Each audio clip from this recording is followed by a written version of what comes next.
Not Rogue Legacy. Okay. Alright, everybody ready? Let's get this started then. Alright, welcome. This is the championship match for Civ4 AI Survivor Season 2. We have 6 leaders here. You can see the names on the corner. Don't be fooled by the colors. We've changed some of the colors around from what they default have in order so that they show up a little bit better on the minimap. And we're going to go ahead and get started. This is a mirrored map. Everybody has the same starting positions. Everybody has a wet corn, a fish, and a clam, and then I think they have a coal resource that they can't use until later on. Yeah, they all have the same start, and the resources are mirrored as well. The middle of the map's not mirrored, but everything right by the starting position is mirrored. So anyway, yes, thank you for that type up little summary right there from Agathocles. How do I pronounce that? Agathocles. Okay. Anyway, so we're going to watch where the AIs send their settlers. Whether they send them north, south. They have their... So Huaynas is going to the south. Mao is heading to the north. This is Pakal down here. He's heading straight north with his settler. Not that he really has any other direction to go. Here's Kublai. He's heading to the southwest. And Pericles is going to the south. Where's Cyrus? And we didn't see Cyrus. Cyrus is going straight towards the middle of the Pangaea. Right to the middle of the donut. Alrighty. And everybody's researching fishing because they have seafood resources, and the AI likes to do that. Alright. First couple cities going down. Here's Cyrus. He's claimed a spot with grassland cow and some river tiles. Also wines down the road. Copper when he researches bronze working. He doesn't know that's there yet, but he will when he researches it. For whatever reason, Huayna Capac has planted one tile off the water, which is kind of a strange spot, but I guess he wanted he's got the cows and he has a dry rice. It's not I wouldn't say it's a fabulous city, but it's not bad. Mao is basically taken a similar spot, but this is a better city because he's got a fish resource in the second ring. He also has ivory for happiness. A strangely positioned city here from Kublai Khan, but he is creative, so he'll pick up the cows. I mean, it claims a lot of resources, but I don't know other than that. And up here, Pericles is planted directly on this ivory tile. He's got a wet corn, and in the second ring, a plains cow. That's actually a pretty good city. So, who has yet to plant? We're still waiting on Pakal, who's going way over here for some reason. Can we post the final on YouTube? Sure, I think we can post the final. That would make sense. We'll post the final on YouTube as well. It's pretty easy to export that. After the current Galactic Civ run gets posted, we can do that. It'll probably have to be in 4 or 5 parts, but that's fine. Okay, so we have Pakal has put the city here, and this is probably the weakest of any of the cities I've seen so far. Has a hillside sheep tile, but that's not an especially good tile, and that's it. A lot of hills. So that's all we've seen. No one has gone for religion immediately out of the gate because they were all researching fishing tech.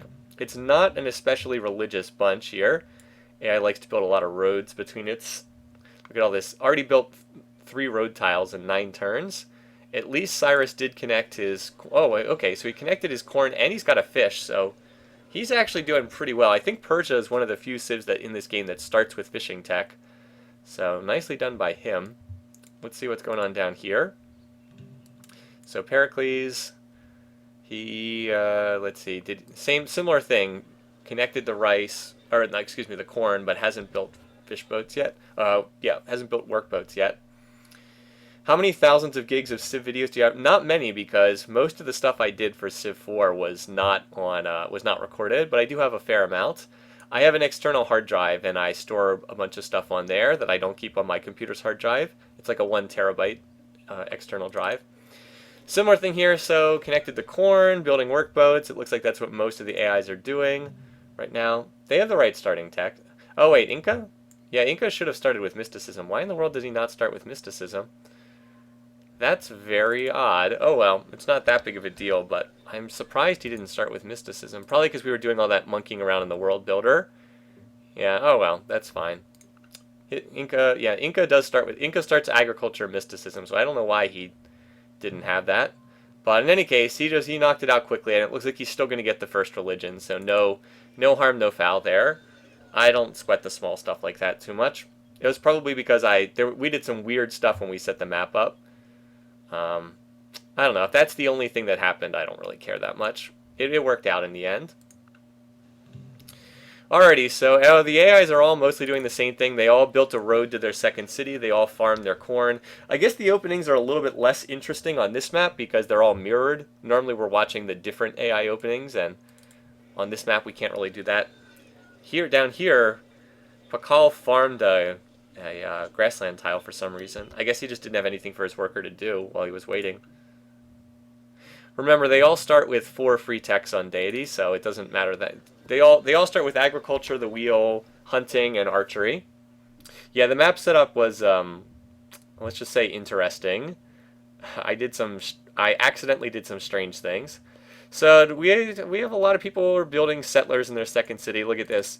Built a farm on the grassland cow. Well, that's not too bad. I mean, this is basically it basically becomes a dry rice tile when you do this for food. It's like farming a floodplains tile. Not ideal, but Cyrus doesn't have animal husbandry yet, so he needed to do. He might as well do something with that resource while he's waiting for animal husbandry to finish. And oh, by the way, look at this. Mal, who cares basically nothing for religion, is actually on early mysticism, but it doesn't matter because Huayna Capac and Pakal are going to claim the 2 early religions. No surprise there. Look at this. He's building. Cyrus seems to want food at this city. Anyway, Pericles is building. Pericles looks like he'll get the first settler out based on what I'm seeing here. So that'll give us something to watch. A lot of people are building settlers in their second cities. By the way, we're gonna have a lot of barbs in the middle of the map. Here's all the barbs already. Deity means that a lot of barbs spawn. So no cities yet, but they'll pop up soon enough. Start seeing them. Yeah, who gets the middle of the map usually will determine who comes out the best on this. All right, so we should have a religion getting founded. Huayna Capac has chosen Judaism for his religion. We do have pick religions on for this particular one. What program do I use for recording? I use Fraps for recording. You can buy it. It's like $30. It works really well. If you plan on doing a lot of recording, I suggest getting Fraps. There's a lot of I do not suggest using Hypercam. I mean, Hypercam's free, but it doesn't really work that well. It depends on how serious you are about recording stuff, like anything else. If you just want to record like 30-second clips, Hypercam is fine. But if you want to intend to do like serious recording, then I would suggest using Fraps. Alrighty, so we got the first religion. Pakal's gonna get the second one. He'll probably pick a random religion too.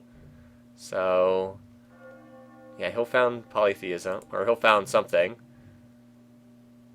Right? Alright, he has picked Taoism for his religion. The Mesoamerican civs have no religious preferences, so they just randomly pick something. So we have Judaism and Taoism as our 2 early religions, which is pretty bizarre. Okay, we'll just go with that. Yeah, so early settlers should be coming out. As I said, Pericles, I think I'll have the first one done. So he just finished one. He's also building a scout, which is a strange build.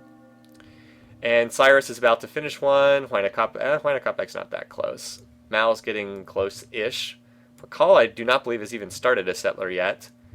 And yeah, the one's almost done here. So let's watch the Pericles one first. Pericles is going to need to get a good land grab to succeed because the peace weight is going to make it very hard for him to find allies in this game. Everyone's going to dislike him just due to peace weight concerns. All right, he's going north, going towards Cyrus. Cyrus just finished his own settler, so we'll watch where these two go. Most everybody's building animal husbandry or researching either bronze working or animal husbandry. Okay, it looks like he's going to try to grab the copper, which is not a bad decision. He can use that strategic resource. Cyrus is going. I guess he's going to grab the fish and the sheep. Would be my guess. Yeah, he's gonna plant on that tile. I'd be shocked if he doesn't plant on that tile. Okay, so Pericles is the first to a third city, and he did indeed go for the copper, and he's also grabbed these calendar resources, the silks. This will not be a bad city because it grabs the grassland cow in the second ring. He does not need to build a monument because he's creative. He gets the free border pops. And let's see, so that city should go down on that tile. Indeed it does. As I said, not a bad city. Double food resources on the coast. Not too bad. We've also seen Kubla put down a city here. He has planted on the copper, kind of a weird choice, but it is a 3 production plant, so it's not that bad. Plain seal copper, Honestly, it's probably better to just found next to this tile and be able to mine the tile, but it's, you know, it's defensible. He gets a lot of production from being here, and he's got a wet corn in the second ring. He also has ivory in the third ring, technically. So the north and northeast corner of the map is filling up faster than the western part of the map.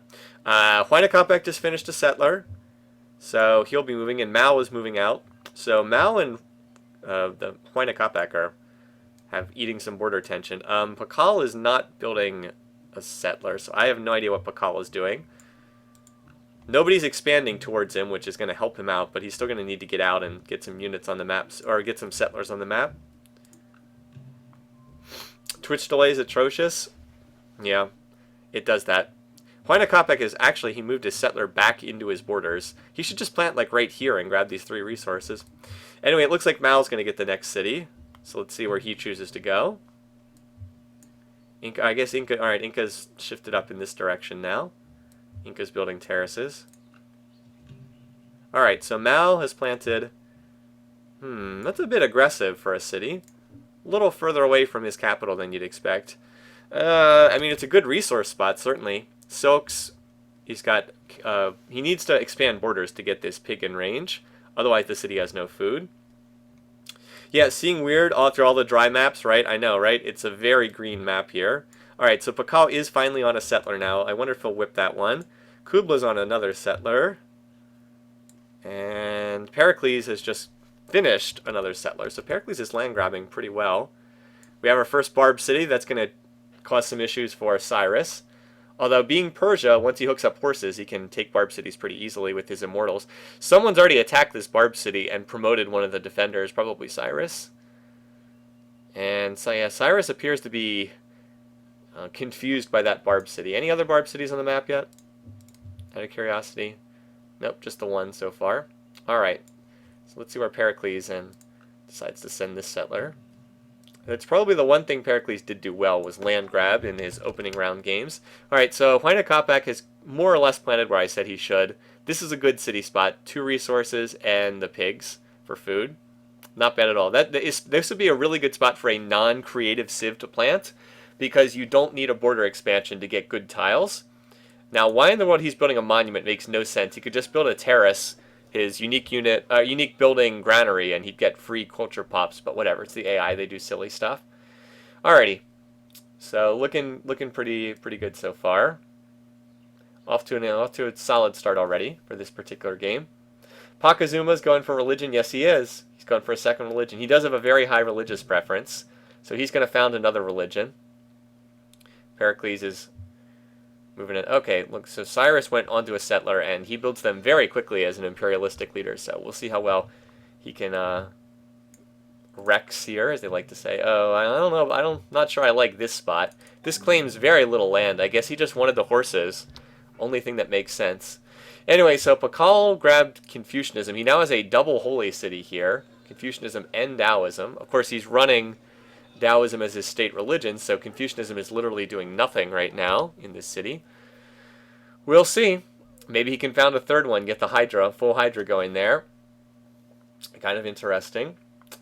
Huayna does have... Oh, well, look, and now he's going for Stonehenge, which is not a terrible wonder just because it will give him a profit for his Jewish shrine, but it's certainly not necessary for him.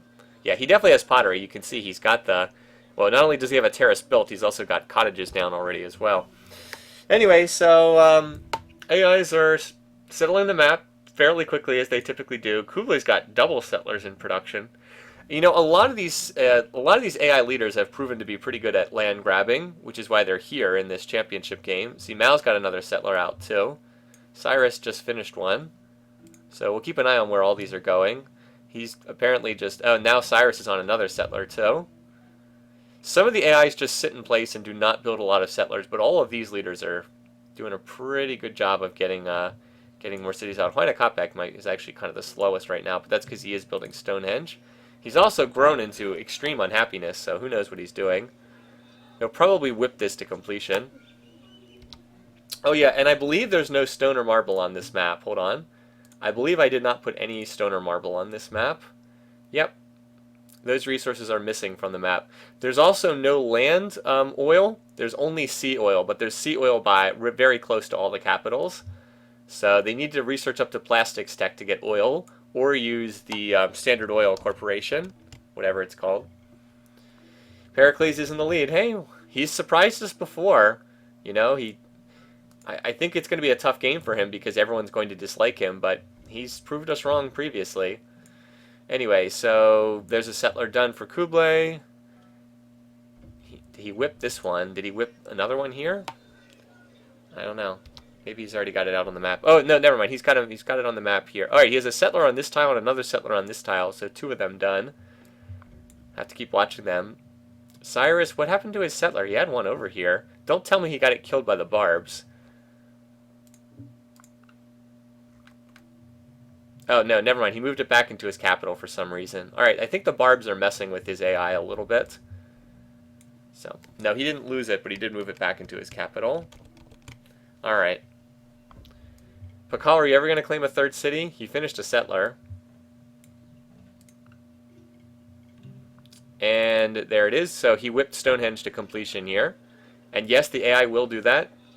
He did at least a 2-pop. I think he did a 2-pop whip there. Anyway, he finished the wonder, and now Stonehenge is done. So now he gets the free monuments. So, and he will get he'll get a shrine, Jewish shrine in time from that. Also puts him in 1st place on score, although that doesn't really mean that much. All right, so Mal has grabbed this city, and look at this. He almost lost this unit, 1.6 health, so it got attacked by the barbs. But he's grabbed this city, Nanjing, down here. Kublai has 2 settlers on the map. One there. Where's this other one? All right, one in Beshbalik. Has 2 of them out right now. And is there another settler from Greece? No. Cyrus has one done, but it's sitting in his capital. Man, when those barb cities pop up next to the AI, it really seems to mess with them. Because, like, he's building a settler, but he's got another settler that he's not even moving, so who knows what in the world he's doing. I don't know, it just seems to really mess with them when they get the barbs right next to them. So I'll be curious to see who builds the Great Wall. Great Wall would be useful against all the barbs on this map. Alright, here comes Pakal's settler. Alright, so he's founded Chichen Itza. And boy, there's a lot of resources here. Look at this. 2 animal husbandry resources and then wet corn. All mostly in the 2nd ring though, so we will need to pop borders. Kublai tossed down that city there. Good stuff in the 2nd ring. Grassland pigs and an ivory resource. And he's got another settler in Beshbalik, which apparently he feels like he needs more units to escort before he'll move it out. Cyrus is still waiting to move his settler out. Oh, never mind. There it is. He's moving it out. Wait, no. He moved it out, and then he moved it back again. He's really struggling, huh? Alright, any more barb cities on the map yet? Yep, we've got another one. We've got one right in the middle of the map here. Right in the center of the map. Angle. So the middle of the map is controlled by the barbs currently. There are very few, like look at this, there's very few units in the middle of the map that are non-barbarian. It's mostly all barbs in the middle. So they'll keep down the expansion in the center of the map for a while.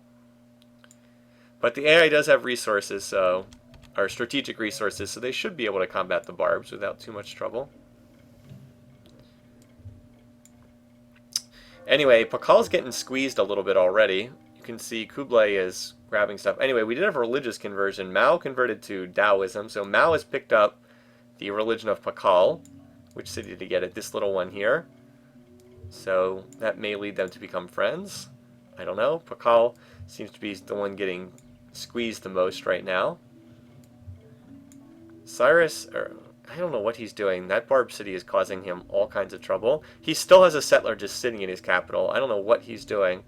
He seems very confused. He keeps running settlers around in circles up here. Very, very confused. Huayna Capac's not doing too much better either. He needs to get more cities out as well. Maybe this is going to be the Pericles and Mal show. Anyway, it's too early to conclude anything like that. Oh boy. Oh, is he going to plant right here? Uh-oh, well, that's kind of a dick move. So, plants right next to Pakal, grabbing the wet corn and this gold tile away. That's an aggressive plant. Very, very nice. So, we'll see what that leads to. Probably going to lead to some kind of conflict. So, middle of the map still very much up for grabs between all these AIs. Kind of a jerk move from Kublai Khan. And Pericles is building Moai statues. He is building another settler, though. So Kublai is now converted to Taoism as well. So the whole south is now one big Taoist family. Could have caused problems for Haina Kapak if he sticks with a religion that no one else practices. Also, for some reason, he's building a Jewish temple. I guess because his capital's unhappy. Look at this. AI is not using its two best tiles. Well, two of its best tiles. The corn and the clams get completely unworked. Really silly. Doesn't make a lot of sense. And remember, Kublai is creative, so he gets the free border pops, so he will control... He probably won't control the first string of this, of Chichen Itza, but he'll certainly control most of the territory around it. Is that another settler pair? No, just a spearman. Oh wait, hold on, look at this. Kublai's got another settler moving out. Boy, he is expanding fast. He is definitely winning the expansion race thus far. I'm sure his teching is awful, but he's expanding faster than most of these other leaders. I think Mao's got a settler out too, yep. Alright, so Mao has founded Xi'an. Well, just like that, we've completed 50 turns already. Very fast in the game. That's not an especially great city, but it does claim territory. Look at this. This corner of the map is like empty. Although Cyrus looks like he's finally going to claim it. Look, he's got an unescorted settler. Unbelievable. Anyway, we'll look real quick at the bar graphs. GNP, Huayna Capac, and Pacao are leading that. That's probably mostly culture, though. Pericles is the most production. Food, it's pretty close. Not a lot to see there. Power, well, Pericles is first in power. Pacao down at the bottom. Culture, Huayna Capac, espionage. There's the observer Civ up there. Alright, still very early, not too much to see. No one has pulled away. I definitely do not think Pericles is the best non-financial leader. I would not put him really in the conversation. I can think of a lot of other leaders I'd prefer over him. Anyways, Pericles got this city up here, so he is now squeezing Cyrus on territory. He's actually, again, he's doing pretty well for himself. Look at this, he's got, I'll turn off resources for a second. 1, 2, 3, he's got 5 cities. He's building the Great Wall. Not bad. Yeah, Pericles is not looking too bad at all here. Cyrus is struggling. Most powerful, Pericles the Glorious. And look at this, Cyrus has 2 settlers on this tile. He just seems horribly confused by this barbarian city. Like, he just does not seem to know what to do by having these barbs here. Huayna's finally building another settler, but he's been slowed a lot. He's lost ground to Mao in the race. Fortunately for Huayna Capac, he's not getting pressured at all by Cyrus up here. 2 settlers there. Look at this, and he tossed down a city on the gold tile too. So Pericles putting up a good show so far. Also, Kublai expanding aggressively into the middle of the map. He's grabbed this spot. Not particularly great. Well, he's got the rice. Rice probably needs to be irrigated. Have to spread it through these 2 plains tiles, but long term can be a pretty good city. If you can get some food going there. Oh, look at this. Old Sarai is squeezing Chichen Itza. But as I said, it'll get its first string back in time. It won't control this. It won't ever get these tiles back. So how many barb cities do we have now? There are 3 barb cities in the middle of the map and 1 in the north. So strain to the barb culture does not show up when you pick this. But yeah, the barbs will hold the middle of the map for the time being. And oh boy, look at Pakal. I don't know about this Pakal. Not putting himself in a great situation here. He's struggling. So is Cyrus. To a lesser extent, so is Huayna Capac. Mao is low in score, but that's because all his cities are like size 1. He's actually in a pretty good position. I'm sure his teching is garbage, but he can always improve the tech rate later. Important thing is to claim land.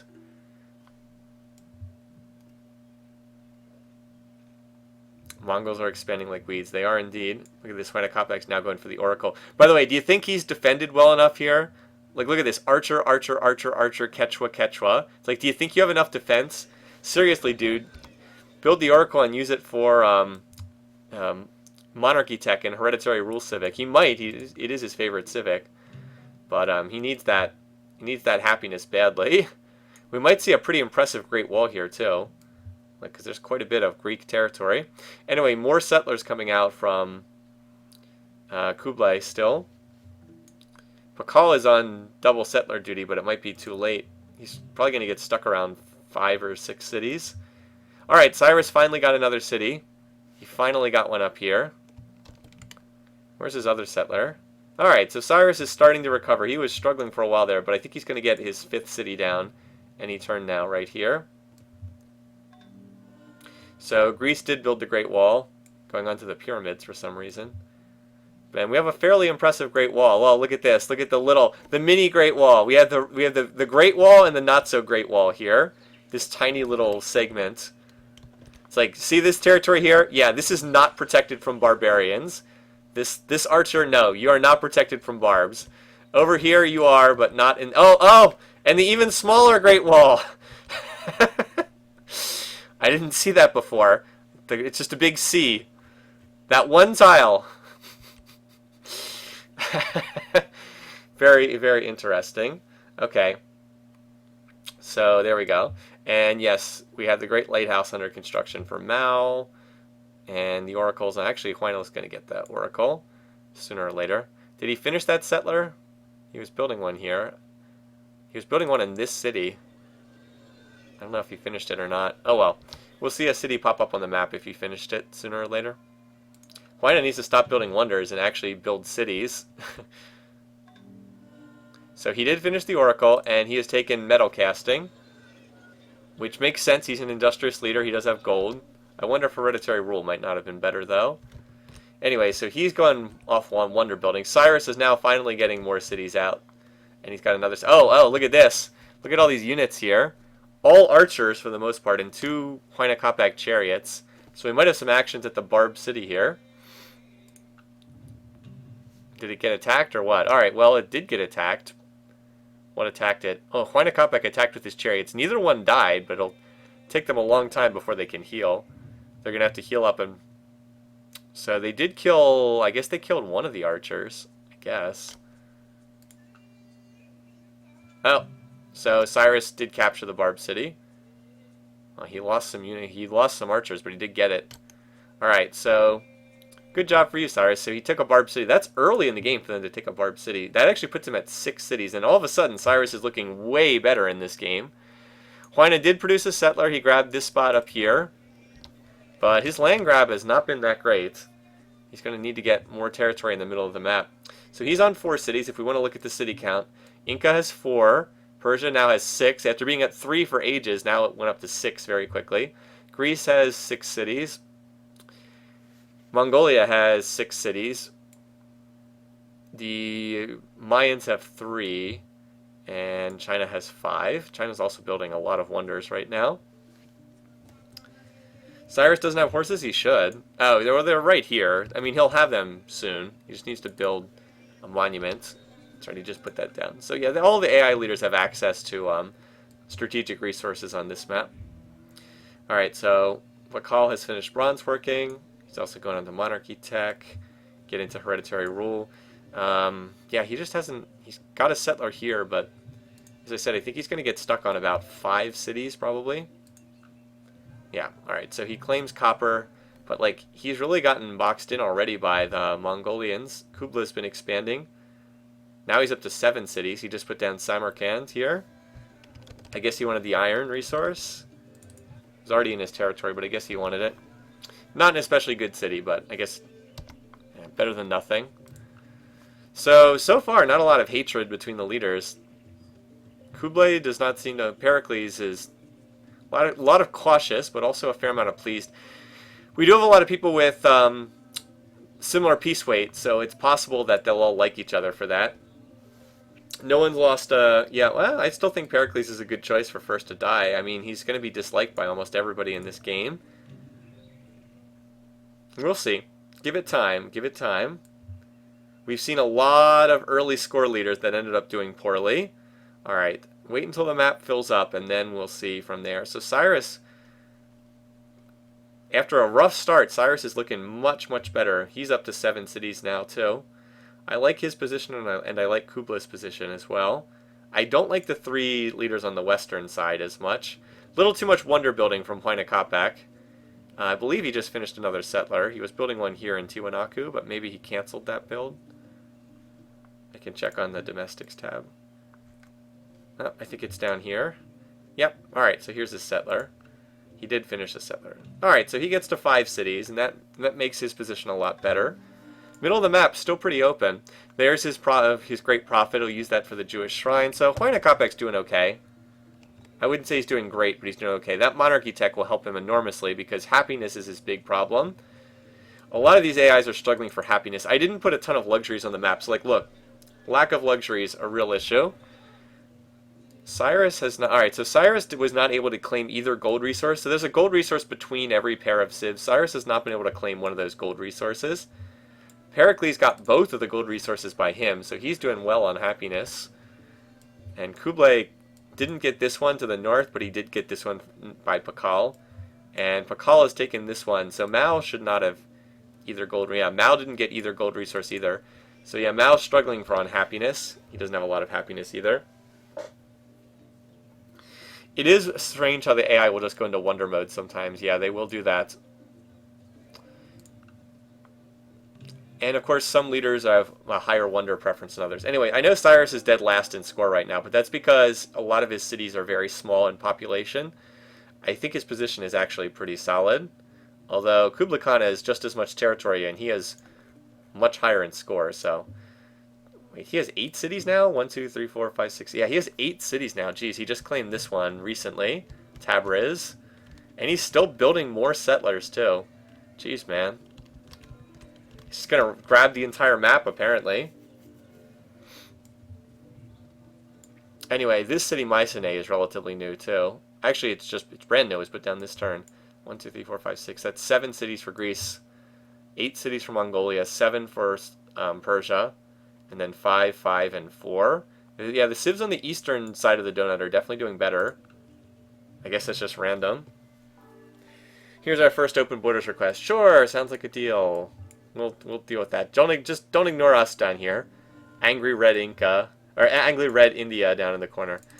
Anyway, so the Jewish shrine gets completed. It's not worth that much gold now, but as an early religion, it'll probably be worth quite a bit. And this does increase the passive spread rate by building the shrine. Looks like it is 3... Wait, where's the 4th Jewish city then? Religion. Because it said it was 4 cities, right? Oh, it's randomly spread over here. Oh, and Pericles... Okay, so Pericles is... Oh, wow. That's a random spread. So now Pericles is Jewish. Huh. Well, that means Pericles is a different religion than his southern neighbor, Kublai. So I wonder if that make them less like... Yeah. So look at this. This is annoyed towards Pericles, annoyed towards Pericles. Cautious, cautious, cautious. Yeah. He's not the most popular one, is he? Boy, that is a very aggressive spot for a city. Right on top of Greece. That's probably going to end poorly for somebody down the road, although I don't know who it'll be.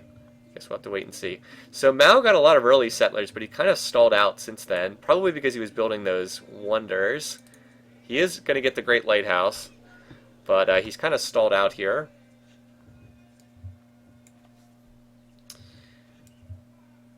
And Pakal has gotten a 5th city. He's gotten this one, Mayapan, right here. Boy, he doesn't even control his first string. Boy, if Mao could declare war and just walk into this city, it's completely undefended. Yeah, I don't know. Pakal's in rough shape in this game. He's been squeezed on both sides, and the barbs are blocking his expansion further north. I mean, he tends to do well on few cities, but yeah, he's squeezed pretty badly. Huayna completes the Colossus. I guess he wanted it because he has copper. This does mean that he gets the 4 commerce financial water tiles, which is nice. Look at this. He should use this tile here, too. Look at this. 3 food, 4 commerce. That's a very nice lake tile. He's also going to finish monarchy and go into hereditary rule, which will help him a lot. So economically, he's doing well. He just needs to get more cities out. I think he just finished a settler, yeah. So Huayna, as long as he keeps expanding, he'll be in good shape. Kubla, though, is really in the driver's seat right now. Look, he's got another settler about to go down here. Yeah, Colossus done first, and then Mao will get the Great Lighthouse. So Huayna shouldn't get that. Anyone else building wonders? Just out of curiosity. Let's zoom out. We can see better. Oh yeah, the pyramids are under construction here. Okay. Interesting. So Kubla has put down yet another city here, and he's got even more settlers. That's city 9. Here's a settler for city 10, going up against the Barbs. Not a bad city here at Angle. If you turn on the resources, you can see it's got corn, and it's got spices there. Close-up of the Mongol Chinese settler, if we can spot one. I don't know if we can see one that's just randomly walking through. I don't know. It's not that interesting of a unit to look at. Here's the Mesoamerican settler, if you're curious. One of the things that you can easily ignore with the settlers is it's not just like the guy with the headdress. There's also a woman with each group, and then there's also kids with the settlers too. I don't know why there's always children. Oh my god, look at that face. That is horrifying. This is like something out of a Silent Hill game. I don't think they expected anyone to zoom this far in. That is a face that's going to give you nightmares. Anyway, I don't think you're supposed to look that closely right there. Yeah, undefended city right next to Barb territory. Well, the defenders were coming up behind. So anyway, the minimap, yeah, the minimap now is looking like a multicolored donut, that's for sure. A face only a mother could love. Alright, so land is starting to run out. There's barbs in the center of the map, and other than that, the land is starting to run out. So we should start seeing some action between the leaders once that happens. Huayna's going to get Temple of Artemis, too, although that's not that valuable on this map. Yeah, he's pushing a settler into the middle of the map. Alright, so there's the Temple of Artemis. Huayna finishes that. Oh my god, it's worth 3 commerce. Congratulations. I guess he does get culture, so there is that. Anyway, I was not referencing Taylor Swift, so that was an accident. But I was referencing Silent Hill, because there are actually some weird monster things that look kind of like that in Silent Hill. Anyway, yeah, so we're mostly watching the center of the donut fill up here. Look at this, Kublai Khan's on horseback riding, so he's maybe thinking about going to war. Let's see. Oh yeah, and the other question is who's going to capture these Barb cities? Sooner or later they're going to attack them. Alright, so the Great Lighthouse is done. That goes to Mao. Good wonder to get. He doesn't have many coastal... I think he has 3 coastal cities? 3 coastal cities. Even with only 3, that's enough to be worthwhile. Look how much commerce this brings in.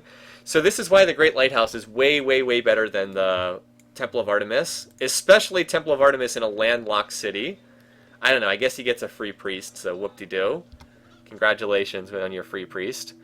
Anyway, look at this. So Huayna is belatedly now going settlers. I wonder if the land will be filled. Oh, look at this. Troll City by Cyrus right on Huayna's borders.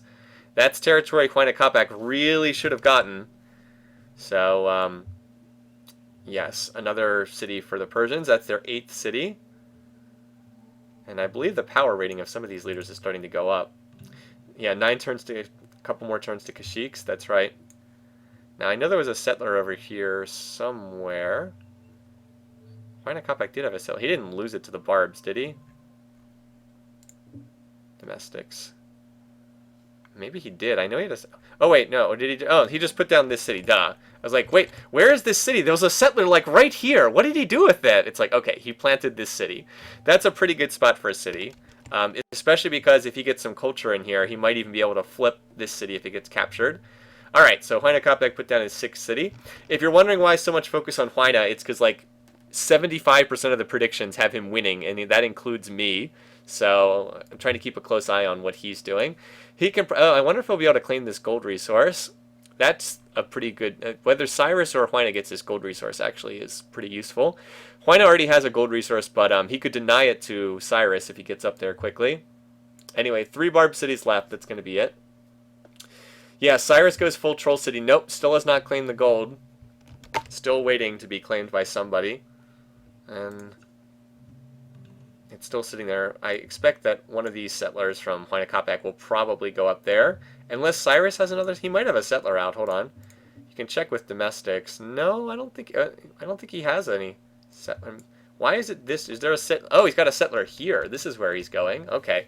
He's going to claim the middle of the map. All right, there it is. So, Cyrus expanding fast. And now he is converted to Huayna Capac's religion. Okay, so these guys will probably be good friends. I believe they have the identical peace weight. I think they're both peace weight... can't talk. I think they're both peace weight 3, so that would make them very good friends and sharing a religion. So they are likely to be on very good terms. Hold on, where is Huayna Capac and Cyrus? Yeah, pleased towards Cyrus. Cyrus is pleased towards him. Okay. Actually, he really likes Pericles too. So we've got a Jewish north and a Taoist south currently. Here, look at the religions. So Judaism is in the north, and Taoism is in the south. Looks like that's how the map's going to break down for religions right now.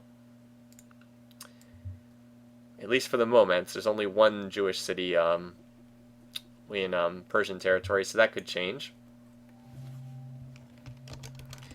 Alrighty. And, oh, these Barb City. Yeah, this Barb City is getting some attention right now.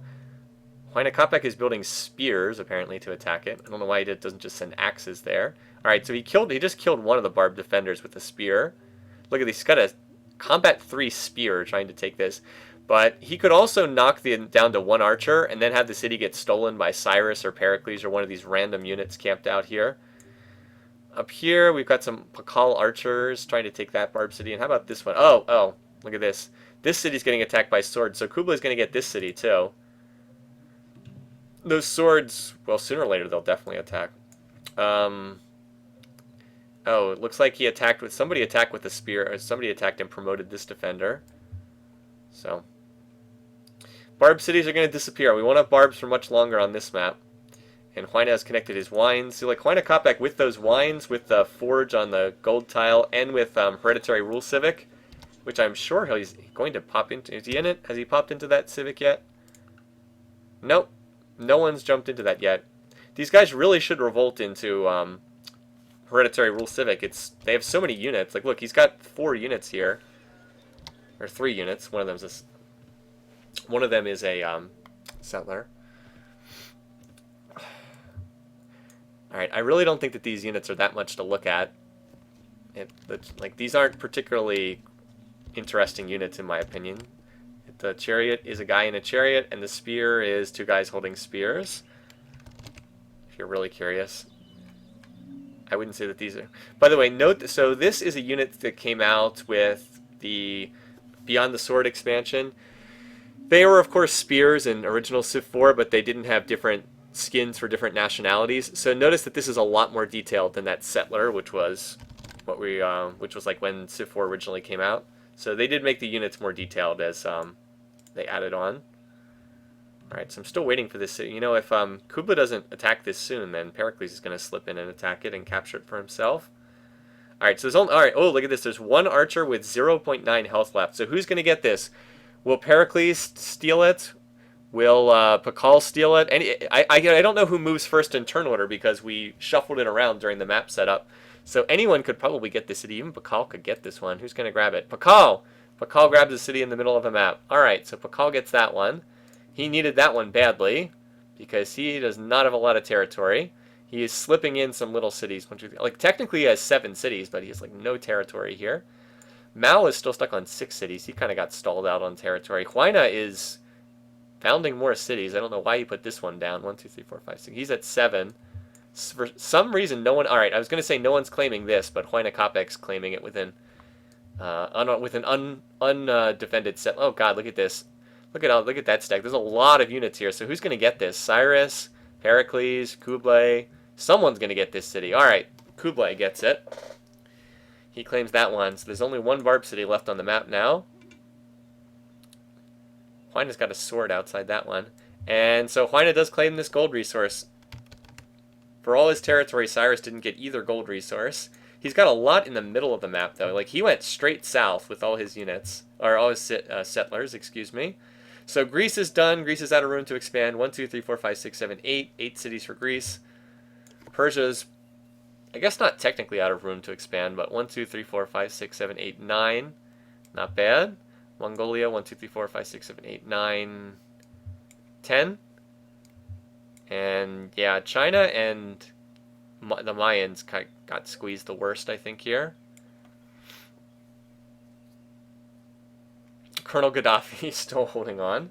Kublai's eating the pie. Well, I mean, Cyrus is kind of eating the middle of the pie too. But yeah, most of the map has been settled. They've actually been teching pretty fast on this map. They're already up to construction, probably because there haven't been any wars. So we should watch and see who gets this last barb city. Huayna's got swords heading there, so it looks like he wants this. I don't know if he'll be able to get it though. Down to just 2 archers left. Huayna's got another great prophet. I wonder if we'll use that to discover a tech. He probably will. He doesn't have another. He could use it to light bulb theology, I think. All right, so there's only 2 archers left. We've got a random archer from Pakal, Cyrus, and Pericles. We have a sword from Huayna Capac and a chariot from Mao. What Huayna really should do is wait till his swords get down here, so that way he can't have the city ninja'd out from underneath him, but the AI is not smart enough to do that. So, guess who gets it? Pericles. So Pericles ninjas the city and grabs it. Alright, Huayna Capac, it looks like he did indeed use his... Looks like he used his great prophet to light bulb theology tech and take Christianity. That's my guess. Yes, he did. So... He now can go into Theocracy Civic if he wants. And that looks like most of the map is pretty much claimed at this point. Well, there's a decent chance the city could flip to the ink. Well, I don't know. There's not that much culture here from Huamanga. More likely would just be an attack. But wait a minute, no, they have the same religion, so he's probably not going to attack. Alright, the whole map's basically claimed at this point. Maybe a little territory in the center.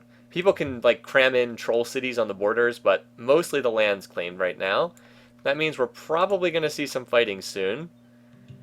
And we also have some people on construction tech. So really the biggest winners seem to be Kublai, Pericles, and Cyrus, although I think Huayna's in pretty good shape too. Cyrus just needs to sort out his happiness situation. He needs this monarchy tech. He needs monarchy tech desperately. Once he gets that, he'll be in better shape. Right now his teching is pretty awful though. If you're curious about power rating, let's just look at that real quick. Oh, wow. Okay, so this is why Huayna's not in bad shape, because his GMP is much higher than anyone else's. He's got a self-founded religion. He's teching along like a beast. He's got a lot of culture. So this is why Huayna's in pretty good shape. Production, it's pretty close between everybody. Food, Kublai's first. No surprise, he's got the most cities. Power, Kublai's first. Pericles is second. Pakal is last. Huayna Capac's low, too. Culture, Huayna's first. Espionage, there's nothing really to see there. If you look at the Diplo, who dislikes whom? Look at the glance here. Pericles is annoyed towards Pakal. Pericles is annoyed towards Kublai. Pakal is annoyed towards Pericles. Kublai Khan, where is Kublai? He's also annoyed towards Pericles. So it's a lot of pleased faces. Look at this. Pakal is friendly with Mao, so they're not going to go to war ever. A lot of people in this game can declare war at pleased, though. Pakal will declare it pleased. Kublai, I believe, will declare it pleased. Huayna will. I don't think Cyrus will. It's Huayna will, and Kublai will, and Pakal will. Mao, I think, also. I can't remember if Mao declares war at pleased. I'm not sure. Anyway, what's the logic behind happiness bonus from hereditary rule? I don't know. The military keeps people happy. It makes sense, right? You put units in a city to suppress revolt, makes it so people can't complain. Anyway, we actually have some stacks building along the borders of a couple of these civs. That city being captured by Pericles is pretty hilarious. I don't know if it'll stay Pericles' city long term, though. Anyway, so now we're mostly going to wait until the wars break out, which I don't think will be too much longer, given the fact that the map is completely... Mao declares it pleased. Okay, thank you, Sleeping Dragon. So that means 4 of the 6 leaders can declare war at pleased. Only Cyrus will not, and Pericles will not.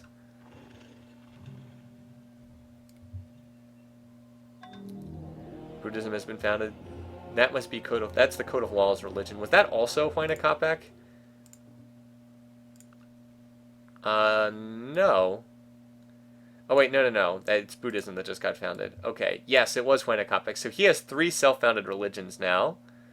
Although Judaism is the main one. He's also building the Wow, that is an early Apostolic Palace. Wow. He's putting his... Look at this. This is like what a human player would do. So he's got the organized religion bonus. He's got the forge bonus, and then he's got the industrious trade bonus. So look at how fast he's building that. Oh boy. Huayna Capac with Apostolic Palace troll stuff. That could be very interesting to see down the road. And this is not an attack stack. He's just building a farm. Interesting. So pyramids were finally finished. Alex is... not Alex. Pericles is the one who built them. And mostly I'm just waiting to see... Alright, so like... I'm looking to see who's building nothing but military. That's usually the tip-off that the AI is in war mode. Well, Pakal is not. Mao is not. Huayna is not. Cyrus has quite a few cities on military. He could be getting ready for a war.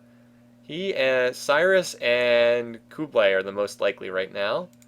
They're the ones who seem to be have the most cities on military. And Pericles goes right into representation. Anyway, yeah, there's quite a... Look at this. All right, so this is an... Look at this. That's a decent stack there from Cyrus. I guess it does have a lot of archers in it. But they do have unit AI attack mission. And Kublai's got some units right here, too. Yeah, well, Huayna Capac definitely is a warmonger. So those who did... 2 weeks ago when we did the last playoff game 3, the Apostolic Palace was in Gandhi's hands, and Gandhi kept using it to end wars. It was like, war is declared. Apostolic Palace ends the war. War is declared. Apostolic Palace ends the war. It was really ridiculous, but that's what happens when it's in the hands of an ultra-pacifist like Gandhi. Wasn't enough to save him in the end, though. Gandhi got killed by, I think it was Kublai. I think Kublai was the runaway in that game. But so it wasn't enough to keep him safe in the long run. Hey, our second open borders offer. Haven't been getting a lot of those. Cyrus, all right, that's what Cyrus needed. He needed that hereditary rule civic very, very badly. Now all of a sudden he has happiness because he's got so many military units. And so far it's been a pretty quiet game. Nobody's gone on the attack yet. It's a fairly aggressive bunch of leaders though, so as I said, I suspect we'll see something sooner rather than later. A lot of people are in construction tech too. If we do see something, it'll probably be in the middle of the map. Like, there's some very vulnerable cities in the center of the map here.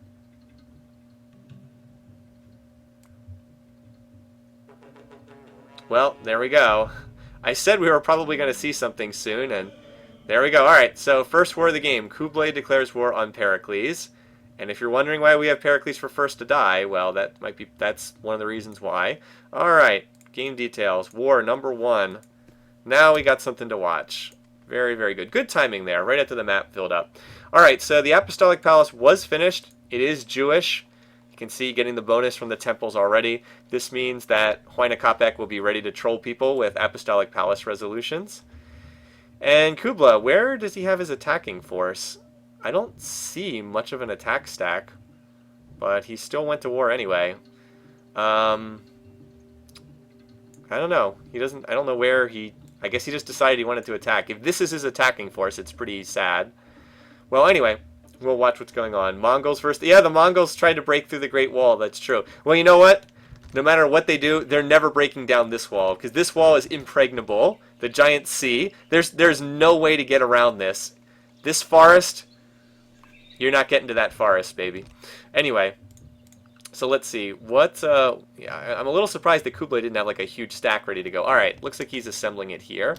Now, Kublai does have construction tech, I believe. He's not building catapults. He's building a gazillion kashyyyks everywhere. But I think he has construction tech, does he? Hold on. Let's check.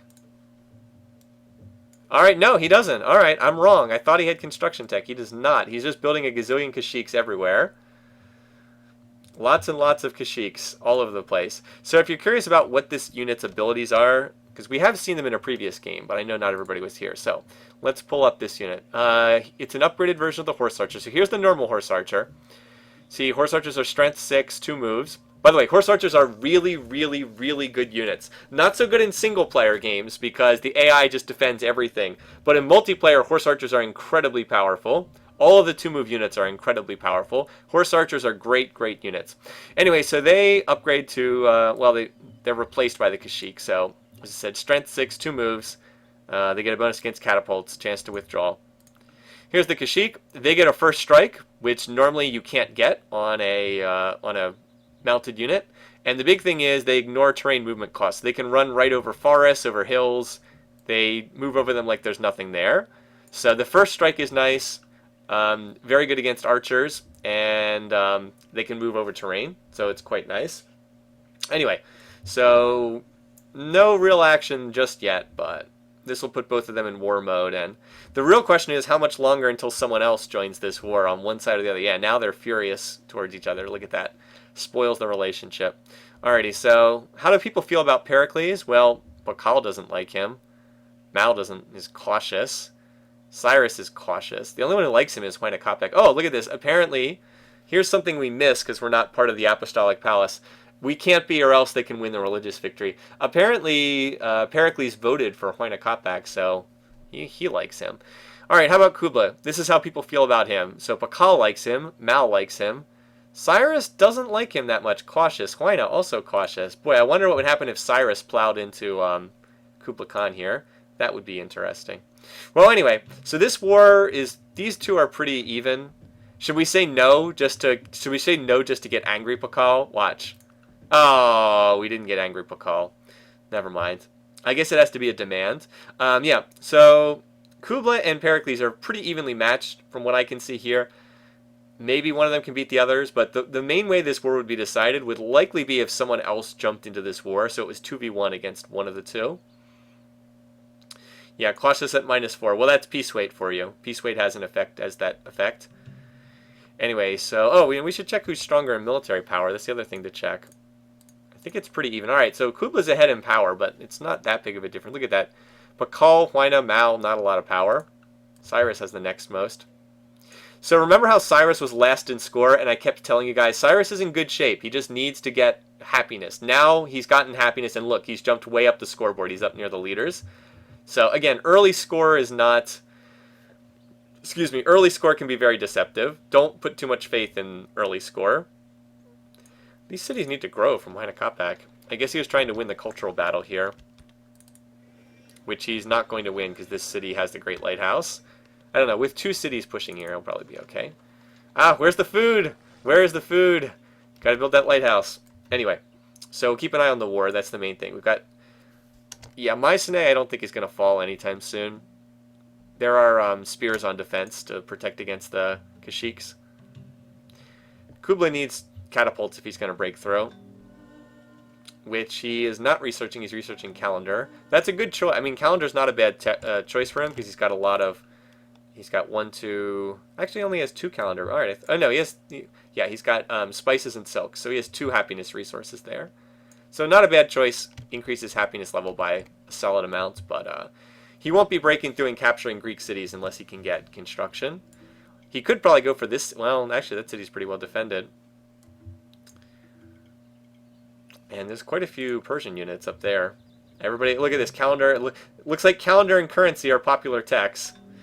Anyway, so Pericles has decided to move a whole bunch of units out of Mycenae, which is not a smart decision. Now, if the Kashyyks move in, they might actually be able to capture that city. They're all promoted with flanking, which means they have a chance to retreat. I'm not sure if I would promote them that way. Yeah, the top 2 AIs in power are at war. That's correct. So here's Kublai. Sure, whatever. Alright, he moved back and reinforced Mycenae. Alright, yeah, there's too many units here. Mycenae is not going to be captured. Not anytime soon, at least.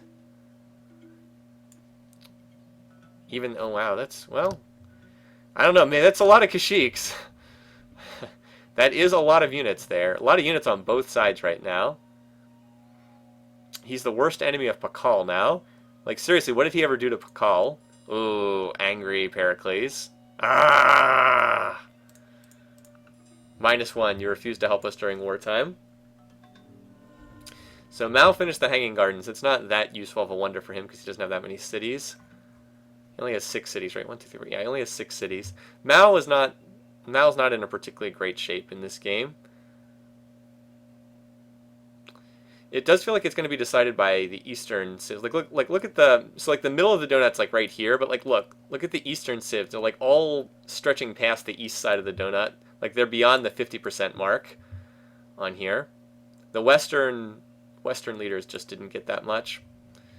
Anyway, let's keep an eye on the quarreling neighbors here. Oh, well, we will sign open borders, so if you want to see the happy Pericles face, it's not much of a happy face. So where did all those Kubla units go? He had like a ton of units. Oh, there they are. He moved his horse units down here. Oh wow, that's a lot of Kashyyyks. If he hits a city that's lightly defended, you could take it with that kind of force. A lot of units there.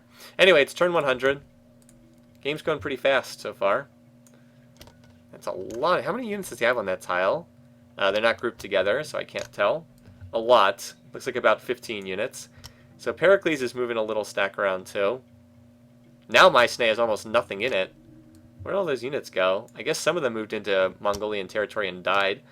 It's like right now, if that big, if this stack moved on Mycenae now, he'd be able to capture it. It's actually stupid to put those chariots with the Kashyyyks because they can't move over the terrain. Oh well. Pericles, you have 2 tasks: turtle and build statue of Zeus. He might get there. I don't think he's that. I don't think he's researched aesthetics though. Huayna Capac seems to be the one on wonder duty. He's building a lot. I think Pakal's building wonders too. No, well, Pakal's a size 17 capital. Okay, buddy, size 17. Anyway, so we want to look at the bar graphs because it's turn 100. Huayna is still destroying everyone in research right now. Production, it's pretty close. Food. See, Cyrus, because he land grabbed so effectively, has taken over the lead in food, which is why he's also taken over the lead in score. Power, Kublai, the 2 people at war, and then Cyrus is not far behind. You know, if Cyrus gets a good war declaration, like if he slips in and attacks one of these people who's already at war, Cyrus could put himself in the game runaway leader position for this game. I actually like his position a lot right now. He did a really effective land grab, and he's got his 2 neighbors are at war. Well, one of his 2 neighbors is at war. I guess he's technically borders the Mongols too. So his position's pretty good. Like I said, Cyrus needs 1 successful war to become the runaway leader in this game. Anyway, so yeah, Kubla and Pericles are the largest. Mao is the smallest. Wait, Pakal's bigger than Mao? I guess that 1 city he captured makes it so. What is going on here? I guess Pakal likes his chariots. What in the world is up with all these chariots? Weird. Anyway, guess the man likes his chariots. Yeah, so Cyrus has quite a few units down there, but look, Cyrus is on infrastructure mode, and he actually should be on infrastructure mode right now. Huayna Capac's on infrastructure. The 2 people who are at war are, of course, building units. Pakal's on infrastructure. Mao looks to be on infrastructure. Mao's also building the mausoleum, but it's a long way away. Why is one of them first? I don't know. I think probably turn order breaks tiebreak is the tiebreaker. Anyway, Pericles, though, he might be able to capture this little city, Samarkand, if he can get this stack next to it. I don't know. Probably would be reinforced by the time he could get there. Both of these leaders seem to be getting hindered by all these walls. Walls. Ooh, he doesn't like that. All these forest tiles, that's what I meant to say. These forest tiles seem to be interfering with the AI's movements. Kubla is building a large stack. But, of course, Pericles is building more units to counter.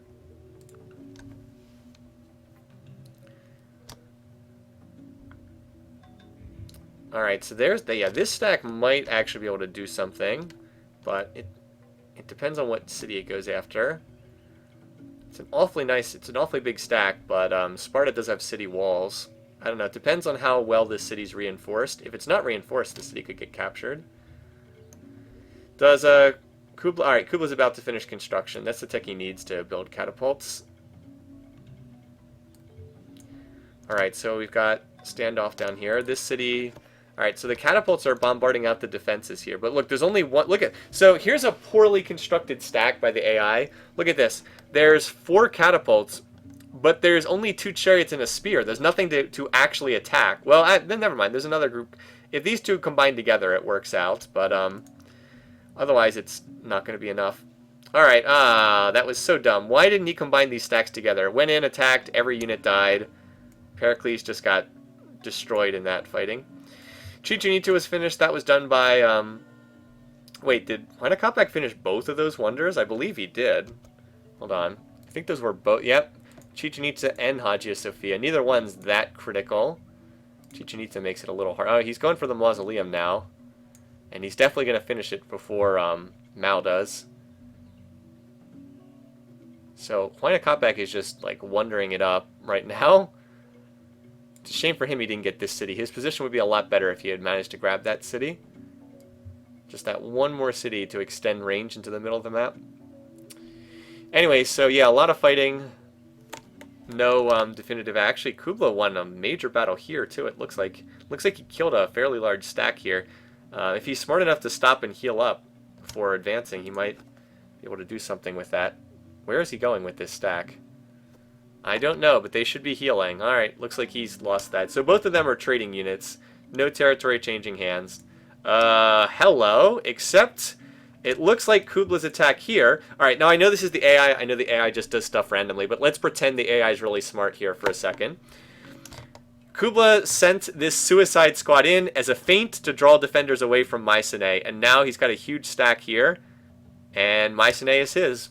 This will be our first city capture of the game. First non-barb city capture of the game. This city is toast. Boom. Kubla draws first blood. So Mycenae has fallen.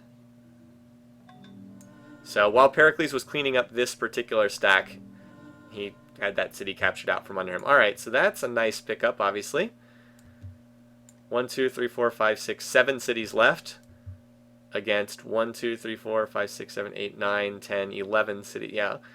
Also, construction's done, which means war elephants too. And remember, war elephants do get bonus promotions from the GUR because they are mounted units. So you get 3 from the barracks and then 4 from the GUR. So that's 7 XP starting. Very, very nice. It was definitely dumb luck, but we'll just pretend that it was deliberate, that it was a smart move. Thematically appropriate, yep. So Kubla now takes over the score lead. Boy, it's very close. Alright, so right now it's very close in score between Kubla, Huayna, and Cyrus. Really the question is if Cyrus would choose to intervene in this war. If he did, he would probably intervene on the side of Pericles. Here's Cyrus right here. So yeah, he's pleased with Pericles. He's cautious with Kubla. Yeah, if he intervened, he would jump in on the side of Pericles against the Mongols. Mongols are amassing a lot of territory up there.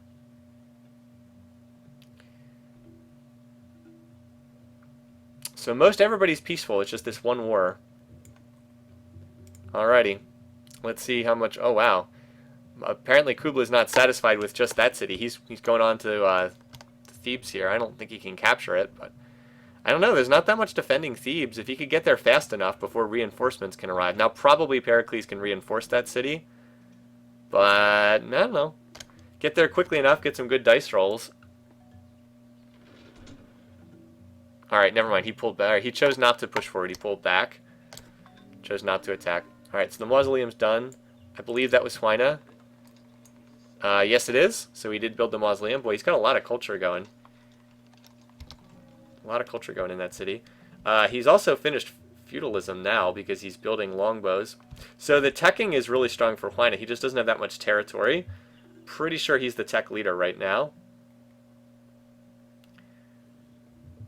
And meanwhile, the war continues on over here. It certainly looks like Pericles is losing the war thus far. A lot of people are on feudalism, though. Now the big stack has moved here. There's some skirmishing along the border. Look at all these forests that have never been chopped down. Kubla almost took this city, Knossos, here. Look, got fairly close. Killed some more defenders. But actually, this is a good time to check the power bar graphs. Alright, yeah, so they've both been losing units, but looks like Pericles is... I mean, he's the one who lost a city, so that's been the only real decisive action thus far. I'm surprised there's been no movement to go take this city, but we know the AI doesn't really target that well. It's just a real cluster, you know what, with all these units right here. swords and elephants and chariots and kashyyyks running around on the border between these two. So I keep looking to try to spot if another Civ's planning war, but I haven't seen anyone else planning it. Oh, Pakal is on Statue of Zeus, so he'll probably get this one. Make himself a thorn in the side of anyone who tries to attack. Mao is building stables, but that does... Just because the AI is building barracks or stables doesn't mean that they are in a hurry to go to war. They treat them like normal infrastructure. Yeah, so Huayna Capac will also get the philosophy of religion. Yeah, he's got a great prophet coming up here to put down the Christian shrine. There's the holy man. There's only one great prophet graphic. Not a different one for each I guess there wouldn't be a need to have more than one. Alright, look at this. All these units right here. Pakal, now that is a wartime civic. So, yeah. Hinduism just founded by Huayna Capac, yet another religion. So the only one that's left is Islam. Yep, in this city. It is a double holy city down here. Look at that. Doesn't have either shrine built. But he's going to build the Christian shrine here in a second. Where's the great prophet? It's in the city right now. Have to wait until next turn. So yeah, Huayna Capac, he's got the teching and the culture, but he doesn't have the territory. Alright. So the war grinds on. It's been actually a surprisingly peaceful game thus far. I mean, just this one war, I thought we'd see more than that. So there's a battle here. I can't really tell who won. It looks like fairly even. Fairly even casualties. So there's the Christian shrine. 10 cities already. Not too shabby. Now Huayna's on aesthetics, so he'll probably start more wonders after that. Is Pakal planning a war? He's got very few military units, but he is building elephants and catapults, so who knows. Anyway, this is still the main action here. It looks like Kubla moves before Pericles in their war, from what I'm seeing. I think Pericles won that little trade there.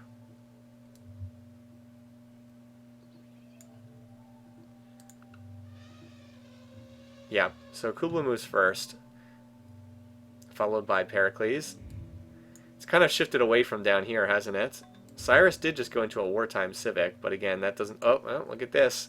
Look, Cyrus is building a lot of military. Longbow. Maybe. He is building some markets, too. Maybe. Still too early to... Alright, so now we've got a Statue of Zeus race. 5 turns there. Alright, I think that this is going to be won by Pakal, but it's close enough that maybe if there's a forest chop, it could be won by Huayna Capac.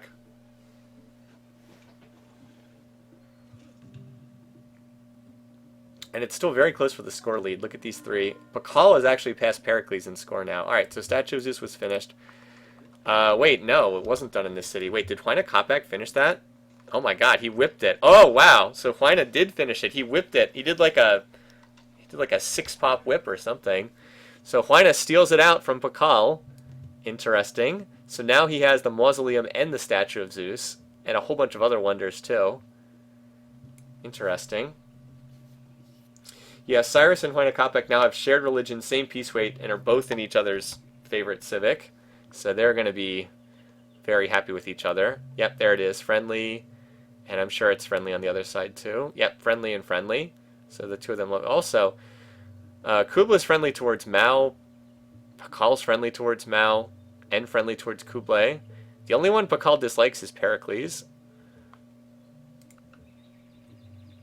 MLG no scope 360 Zeus. Apparently he sniped that one for sure. I think Pericles has been winning the most recent round of fighting here along the border. And a great engineer was just finished by Huayna too. Yeah, I'm surprised no one else has gotten into this war yet. Usually you'd think they would ask for help if nothing else. And we're seeing a pretty fast tech rate. My prediction of a 325 game is looking a little slow here. So Pericles looks like he's cleared his territory of units. And the Parthenon was just built. I'm assuming that was rushed to completion by Huayna Capac as well. Yep. He's just going to build all the wonders. It's like, I will just build all of the wonders, apparently. But it's been a surprisingly peaceful game overall. Only the one war thus far. And now Angkor Wat finishes too. Shwedagon Paya is next. Just build every wonder. I wonder if he'd even consider cultural victory at this point. God, I hope not. No, not another cultural victory trolling.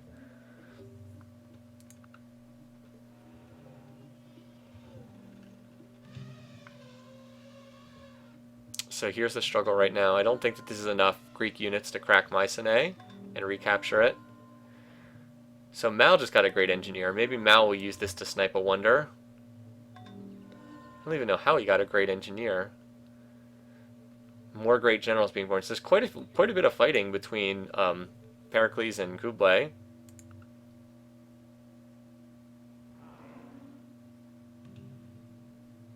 Yeah, they've been fighting right here on the border. Cyrus went into a golden age.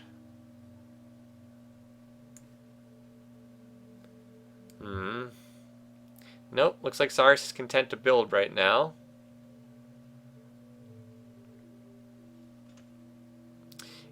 If this turns into a boring game, I might upload a different game to YouTube. We did have some really good games in the past. Alright, more fighting. I mean, it's not completely boring. It's just, it's been lower action than a lot of the other games. It's been fairly peaceful. Oh, and now they signed peace. Well, that was disappointing. So just the one city changed hands, just Mycenae. As I said, it's been fairly peaceful thus far. Well, at some point I expect we'll see more action.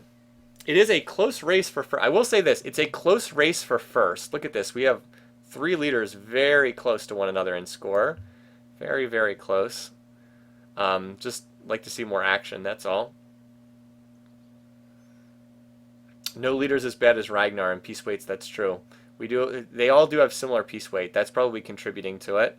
We don't have the big drastic swings in peace weight that you have between other leaders. Where's that size 18 non-capital? Oh, there it is. It's because he's got a gazillion military police units here. He can actually go even higher if he... Oh, he's actually being held by the health limit, not the happiness limit here, thus far. Boy, that Huayna Capac culture is starting to push on some of these cities because he's got so many wonders now. And a great artist was just born in... So that must be the music great artist for Pakal. Yeah, it's not action-packed, but it's smart. These leaders definitely have been playing smarter. Let's watch this great artist. First, we haven't had too many open borders requests either. I want to see where this great artist goes. He's probably going to culture bomb Mayapan. Let's watch this. I don't think that'll move the border that much, but... No. It's going further north. Must be going to Angle then. Off the great artist. Watch the great artist move. Huayna's on the final religious tech, Divine Rights. Okay, it must be in this city. Look, Pablo Picasso right there. So who got the Great Library? I didn't see who was building that. Persia. Persia got that. And Shwedagon Paya went to Maya, not to Inca. Inca can build maces already. It's pretty fast for that. Hello, what's this? Hello? Hi, Pericles. Who is Pericles about to declare war on? Alrighty. Well, he's annoyed with Kublai, but I don't think he can declare war again. Maybe he can. Pakal? Mao? He's going after somebody with this stack. Unless he's reinforcing this city. I guess we'll find out. But usually you don't see the AI move a huge stack like this for no reason. Now, where did they go? Alright, they're inside Sardis this turn. There was a great artist did culture bomb this city Angle. Didn't really do that much, though. Only move the border 1 or 2 tiles. So yes, the AI will use great artists for culture bombs. They will do that. I do think the field in this game is played better than the field in last year's game. The city of Libyan's pretty squeezed, isn't it? Alright, so right now we're watching this stack. Where in the world is this Pericles stack going? Maybe it is going to Libyan. Alright, we will accept this time. I know he asked before. I said no just to try to get angry Pakal, but that wasn't possible. Alright, wait, what? So he's the worst enemy, you know? I'm sorry, we just can't turn our back on them. Huayna Capac just landed Islam. There it is for his 5th religion. Boy, he has a lot of religions. And Mao just swapped into new civics. Yeah, I'm really curious as to where this stack is going. If it's just reinforcing Libyan. Oh, here we go. Here we can say no to Pakal. Angry Pakal. He's angry! He doesn't like it. Yeah, he gets very upset when you say no. So that's the big stack is currently in the city of Libya. Maybe he is just reinforcing that city. He wants this little city to be really well protected, maybe. Look at Mycenae. It's being crushed by Greek culture. Of course, there's like 1 million Mongolian units in there. We'll probably do a 4-job fiesta. I've gotten that question a couple times. Probably. It just depends on how much time I have. Like, I do work full-time now, so hopefully. I just don't want to promise 100% yes, and I might be, I might be unable to do so. So hopefully. It was fun to do last year. Alright, I guess that stack was just going to reinforce Libyan. Sure looked like he was planning on attacking someone with it. But I guess he just wanted more units in that city.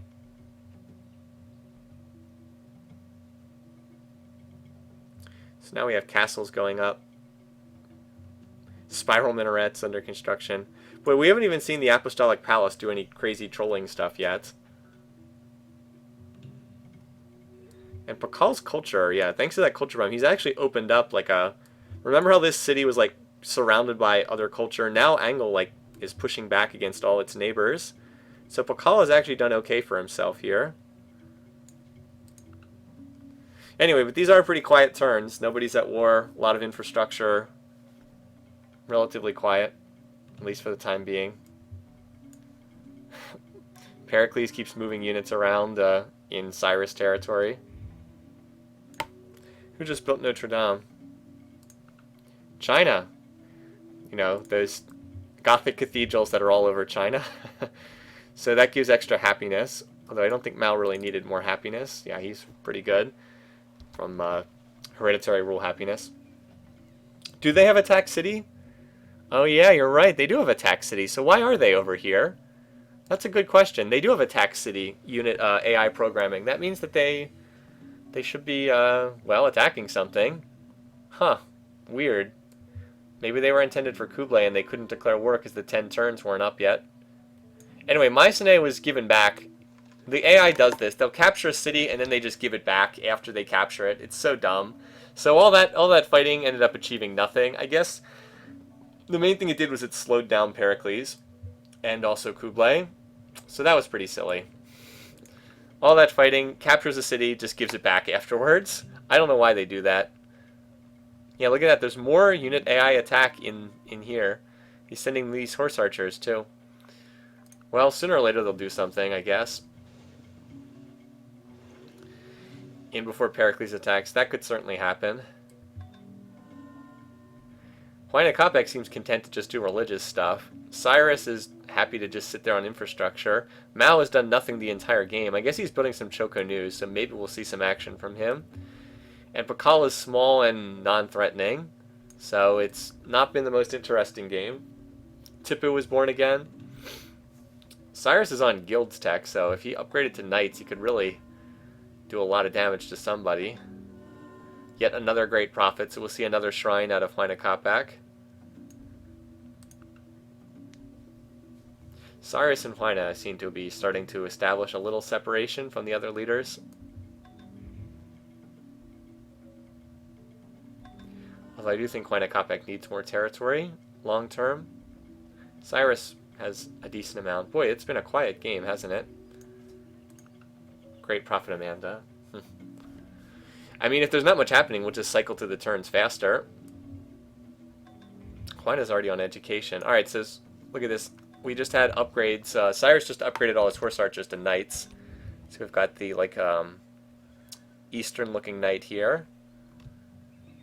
He could certainly do a lot of damage if he used them. But no, he's building apothecaries and theaters. So, no such luck. Kublai's building infrastructure. Yeah, everybody's on infrastructure. Jeez. Thought with this aggressive group we'd have more wars. Hello. Well, Mal just... Alright, did Mal just declare war on Huayna Capac? Because it looks like he did. Oh, world map trade. Well, I have to say no to this because I have vision of the whole world, so I'm going to have to say no. Wow, it's the first time they've asked for that. Was this... Alright, there we go. Here's some action. So, Mal just declared war on Huayna Capac, but I don't know if that was a smart decision. Huayna's pretty far ahead in tech. Let's see their power looks like. Well, actually, Mal's quite a bit ahead in power, because Huayna has not been building units at all. Let's see what they have in terms of tech. Actually, hold on. Let me mark that down before we do anything else. Maybe we'll see some action here. Alright, Huayna Capac's definitely ahead in tech, but I don't know if he's ahead in military tech. Because he's got a lot of religious stuff. Yeah, he's got everything on the top of the tree. He doesn't have guilds. Mao is a lot less tech, but I guess they're even in military. Yeah, they're even in military tech for the moment. So, yeah, Huayna might... I don't know. Huayna's got a lot of units. We'll see. How does this affect the diplomacy then is the question. Boy, there's a lot of... Okay, this is why the game's so peaceful. There's pleased faces everywhere. A lot of pleased faces here. Alright, so here's Huayna Capac. Now he's angry at Mao. Of course, it's also because everybody's in hereditary rule and they all love each other for that. So he's friendly with Cyrus. He's pleased with Pericles. He's pleased with Pakal. He's cautious towards Kublai. How about Mao? Wait, where's how they feel about Mao? Everybody seems to like him except Pericles for some reason. Interesting. Apostolic Palace, yeah, has a good chance of stopping this, I agree. Wow, they're all asking for the world map. They normally don't do that. Oh well. So yeah, here's where having Chichen Itza actually does help Huayna Capac. So Huayna has few units, or at least not as many as Mao does. So Huamanga lost all of its cultural defenses immediately, but there are a lot of units in there. Well, there's a lot of attacking units. This city actually... I think this city's going to get captured, actually. And this is a Shrine City. So there's just not that many units in there. Let's see, can Mao pull it off? Yes, he can. A well-coordinated attack by Mao. Alright, so everybody's favorite to win the game, Huayna Capac, just got smacked in the face right there. Because Mao hit him when he was not expecting an attack. Well, that's a major change up in the game, because Huayna Capac was playing really well up to that point. But he just lost one of his top cities. And yeah, so that just happened. Huayna might get to 17 with AP cheese. I don't know about that. Well, he might, yeah, he might vote in. There's always a chance he'll vote everybody into this war with the Apostolic Palace. We'll know right away if that happens.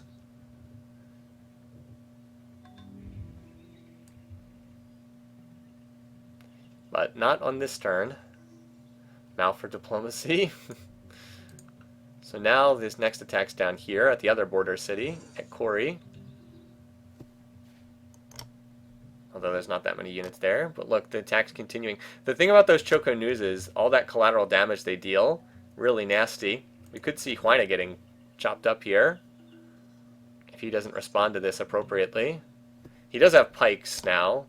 Actually, I guess he already... I don't know if he had pikes before or not. Well, he's building a Jewish synagogue, so I don't know why he's doing that. In a city that has 9 spare happiness already. Questionable decision there. Nope. AP is not in that city. AP is in this city. Right here. Machu Picchu. If this city falls, it's game over for Huayna Capac. He won't be able to come back if he loses this city.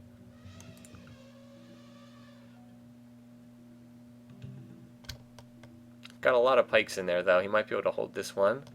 We'll see. It's hard to tell when there's so many units next to each other. So Kori was defended. That city held. I don't think that the attack was too serious there. This is the main fight here at Machu Picchu. A lot of it depends on how much collateral damage gets dealt. Why are they all asking for world maps? Normally they never do that. Something must be different about this one. Here's the Choco News. They've got little crossbows. Alright, let's see what happens. How much damage will the collateral... Oh, it looks like enough. Looks like enough.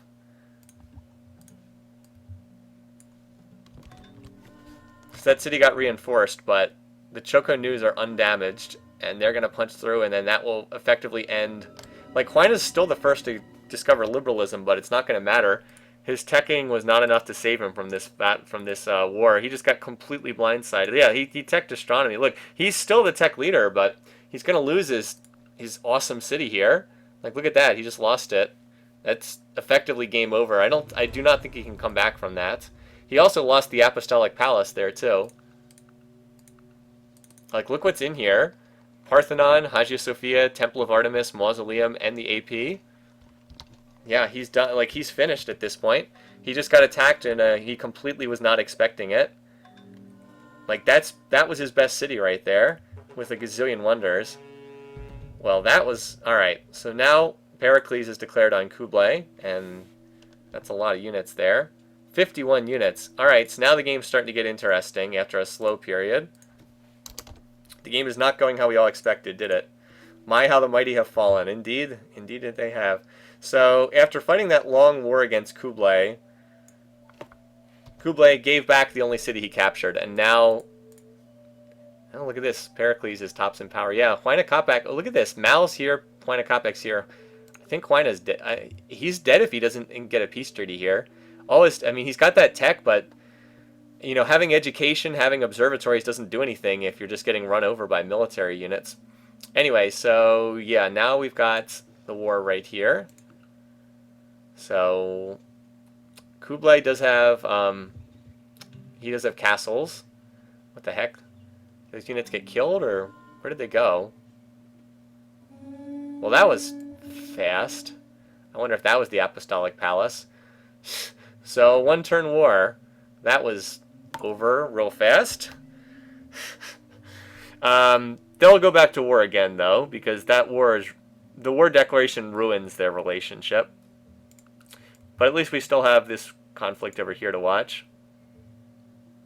Mao is healing his units right now. Yeah, so who would have thought that little Mao just didn't even have a lot of units able to pull this off. Now he's got another force heading down here to Kori. How did Pericles take a power hit? Well, there was fighting that first turn, probably. Alright, yep, this is the next target. Yeah, and Mao needs to continue fighting, because if the war ends, he'll probably gift this city back to Huayna Capac in the stupid fashion, the way the AI likes to do that. Anyway, this makes Cyrus, put Cyrus in really nice position, because his biggest competition for first place just got whacked. And Mao, despite taking some territory... Oh, wow, Mao's on military tradition? Jeez. Well, Mao, unlike Huayna Capac, Mao has just gone straight for military tech, and he is putting it to good use. So he's going to have military tradition, but not guilds or gunpowder. He needs to go guilds, gunpowder right now, and then he can build cuirassier, and that will be it. That was probably an Apostolic Palace vote that ended that war, but it ended the wrong war. Oh, wait, that's right. Mao controls the AP now. I guess Mao wanted the war to end. So, like, the trebuchets are taking out the defenses here, and then Mao just needs to move up the other units here, because he'll apply collateral damage with his, finish the Islamic shrine. Mao will apply collateral damage with his Choco News in addition to his catapults and trebs. He has a lot of elephants over there, doesn't he? He just needs to move the rest of these units up and get them in the attack. Because, like, there's a lot of defenders there, but that's the beauty of collateral damage. It doesn't really matter how many defenders there are. Once you start collateraling them, they all gonna die.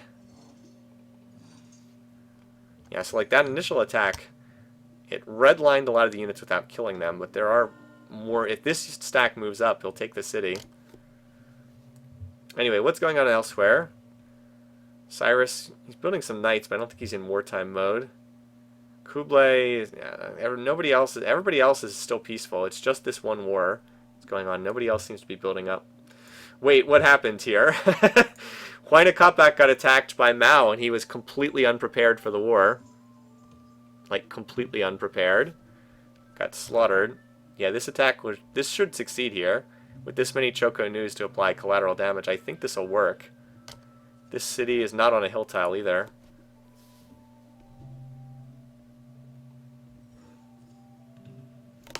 Wait, did he not attack? Oh, wait, he did. He just killed... Alright, he killed a bunch of the defenders, but not all of them. Pakal's now on democracy. I think my best hope for points now is Pakal coming in second somehow. Because I don't think Pericles is going to be the first to die at this point. Look this down to 1. Alright, there it is. Yep. So down goes another city. And Huayna is in... He's got, what, 5 cities left? 1, 2, 3, 4, 5. But he's not even building that many units. Like I guess he's on knights now, but he's still got a ways to go. What is Mao on? Mao's on divine right. That's an idiotic tech to research. There's nothing there he would want. He should just go to gunpowder. Like, what is he going to get here? Spiral Minaret's already been built. There's no religion there. Versailles is going to be built by someone else. Like, just go gunpowder. Get Cuirassier. He did go guild, so now he can build knights, but I don't know. Bizarre tech choices. Yeah, Mao was in last place by quite a bit earlier, but this attack has worked brilliantly. And now we reinforced that city. The culture borders just popped. Yeah, Huayna Capac does have a lot of culture, though. So we'll see. It's going to be tough to push on further. But Mao really needs to continue the war because, as I said, these cities will be useless to him if he doesn't capture more. He actually, I mean, he kind of needs to kill Huayna Capac completely for this to work. And Pericles still has all those units right there.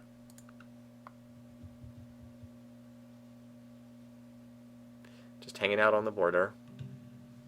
So Cyrus still has not gone to war yet. Seems happy. Alright, so they signed peace. So that war came to a conclusion. I wonder if these cities will be given back. I bet they will be. And we'll have more cities. This city will not be. This city is permanently going to stay in Mao's hands. But I think Huayna is going to get some of those cities back. Would I ever consider teaching some history lessons? I don't think so. I don't think that too many people would be interested in watching. I know people say they would, but I'm not sure people really would be. There's other people who've already done that.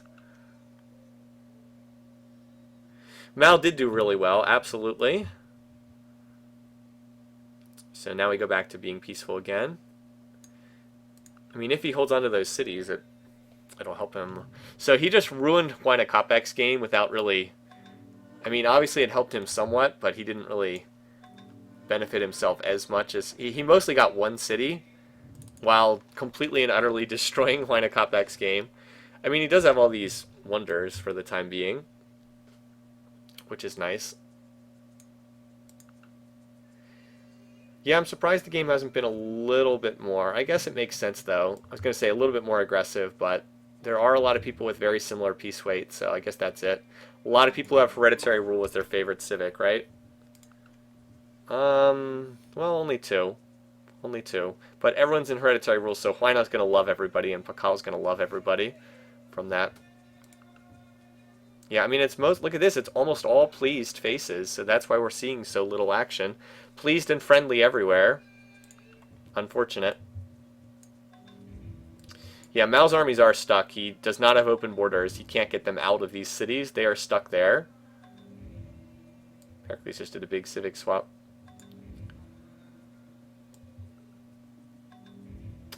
Apparently everyone's changing civics. Jeez. Alright, well, Huayna went into free religion, so that actually does shake up the diplomacy a little bit. Look at this.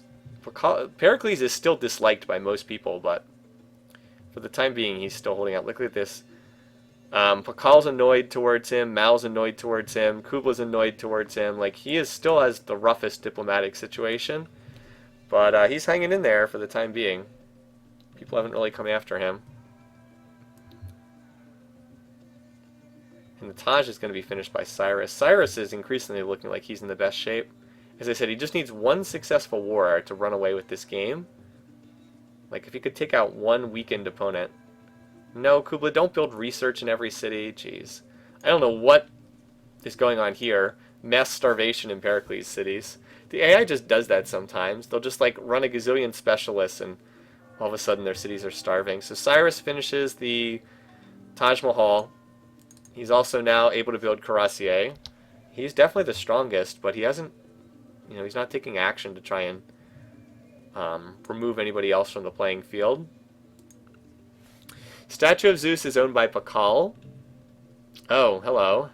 That city, did that just get captured? Was that a war declaration? Yeah, or was that city gifted? Did that city just revolt over? Like, because that just switched over to being a Greek city. I guess it revolted and flipped to the Greeks? Or it was gifted to them? That's just bizarre. Alright, so now Pericles has 2 cities in the middle of the map. Not 1, but 2. Now Mao has 2 culturally crushed cities and nothing else to show for this war he fought, other than destroying Huayna Capac's game. Yeah, poor Machu Picchu. Yep, everybody in that city starved to death. All the Incans that were in there, they're like, well, how do we deal with the situation? Let's just starve everyone. Jeez. Apparently it was a culture flip, yeah. Thought at first it was a conquest, but no, it was just a culture flip. Constitution seems to be a popular tech right now. Yeah, I'm sorry this game has turned out to be so uninteresting. It's mostly just been everybody sitting in their corner of the map building. I guess that happens sometimes. Defensive packs could make things funny, though. Have wars start between people who would normally never be at war. But like, look at this. Everybody's now they're all building research. Jeez. Disappointing. I'd like to see some action here.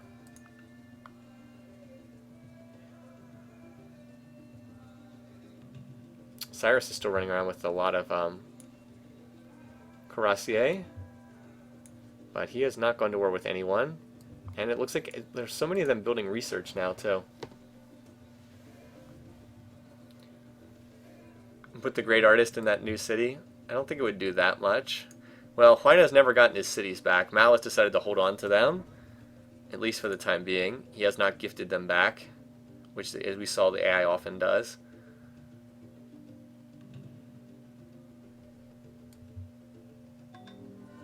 So tech is certainly flying along with so few wars. In particular, Cyrus is teching really well. Pakal is actually teching well, too. Don't sleep on Pakal. He doesn't have much territory, but he's using it well, what he does have. Down there at the bottom of the map. Cyrus appears to be going for rifling right now.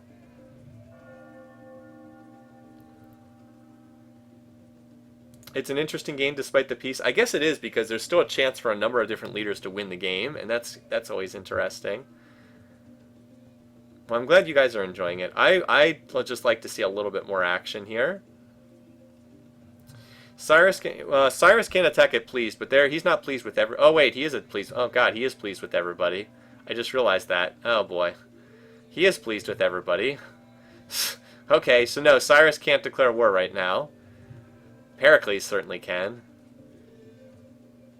Yeah, so out of all the leaders, Cyrus will not, and look at this, Huayna, I guess he can declare war pleased though. Just moved up an arrow. So yeah, Cyrus actually can't declare war right now. He's too peaceful for his own good. Well, that's a lot of Kublai units. They're all running around, but he's building research, so he's not planning to fight anyone. What's this? Oh, Mao, looks like Mao finally got open borders with Huayna Capac, because they're not at war, and he's moving units through Incan territory. I don't know why he signed open borders, but he did, so those units can actually get out of the cities now. This one I'm sure has a flip chance. Yeah, 1%. It can't flip back to the one that captured it in war, though. So Cyrus is on rifling. He's got by far the best military, but he can't declare war on anyone. People can declare war on him, I believe, but he himself can't declare war.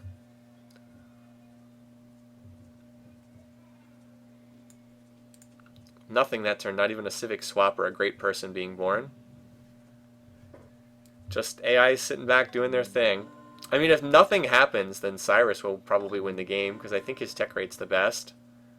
Like, if literally nothing happens. He has rifles and calves now, so if he were to attack somebody, he'd just roll him over, but he's peaceful, he's friendly, or pleased with everybody, and so he won't do it. And now he's on communism tech. Yeah, so just waiting for somebody to pull the trigger. Haven't seen much of it in this game. Mao just did a big civic swap. He also just had this city revolt. But as I said, even if it revolts twice, it won't flip back. Alright, well now that could be interesting. Huayna signs a defensive pact with Cyrus. So what happens if Mao declares war on Huayna Capac? That certainly could happen. Where is Mao? Oh, what's this? He's actually pleased with Huayna Capac? Well, that's weird. Anyway, but yeah, so the defensive pact could make it interesting. Boy, everybody's pleased with everybody. Still, if he went back to war, and then Cyrus joined in due to the defensive pact, well, let's just say things would get real interesting in a hurry.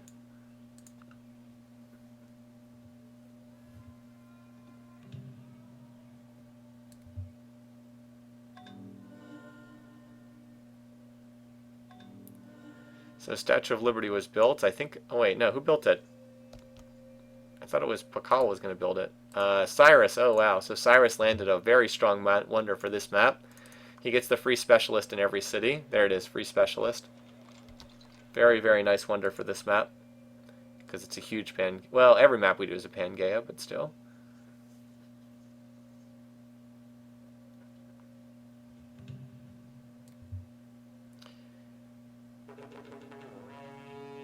Alright. Well, we get some action for a change. Kublai is declared on Pericles. Alright.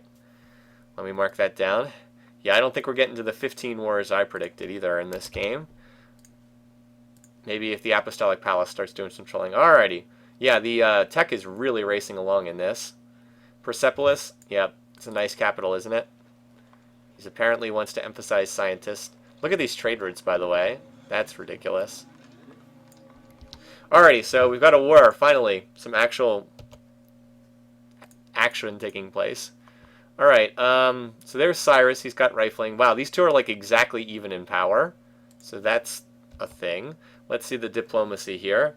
A lot of people don't like Pericles that much. Where is he? He's down here. Look at this. Pakal doesn't like him. Mao doesn't really like him. Obviously, Kublai doesn't. Cyrus won't declare war on him, but even Huayna could be encouraged. So they're even in power right now. How about tech? I think they're fairly even in tech, too. Kublai. Alright, so Kublai is going for corporation. Oh, he's already up to democracy tech. He does have military tradition, but he doesn't have rifling. You silly goose, go for rifling. So he does have cuirassier, but, yeah, he should really pick up rifling tech. How about Pericles? Alright, they're pretty close, but Pericles does not have military tradition, does not have gunpowder. So his best unit are knights at the moment. So Kublai does have a military edge. And he used it to capture Mycenae, which he could have just held on to instead of gifting back. Now, here is, I was going to say, where is that huge Pericles stack? I believe it's over here in Sardis. So we're going to have to watch where that huge stack moves. And there's also a whole bunch of units on the border here. Knossos could be fairly exposed. And of course, there's plenty of catapults. Well, so there's more Kublai units up here. All right, so there's the huge... Oh, well, Assyria in this city, this former barb city, is definitely going to get captured. So Pericles will take that one. No question about that, as they continue to attack each other's cities. But Kublai does have some pretty strong stacks running around here. Pericles did trigger a golden age. Yeah, the real question is, again, if someone joins this war. But this stack here is pretty frightening, a 50-unit stack. So that city of Assyrian will get captured after the walls get bombarded down. So that'll take a couple more turns. And they're definitely willing to sign defensive pacts, which are often responsible for weird, wacky diplomatic stuff. Alright, so where did Kublai move his units? Alright, so Kublai's got a pretty fair-sized stack, 32 units here. I wonder if those stacks will clash and hit it with each other. This is clearly the part of the map to watch.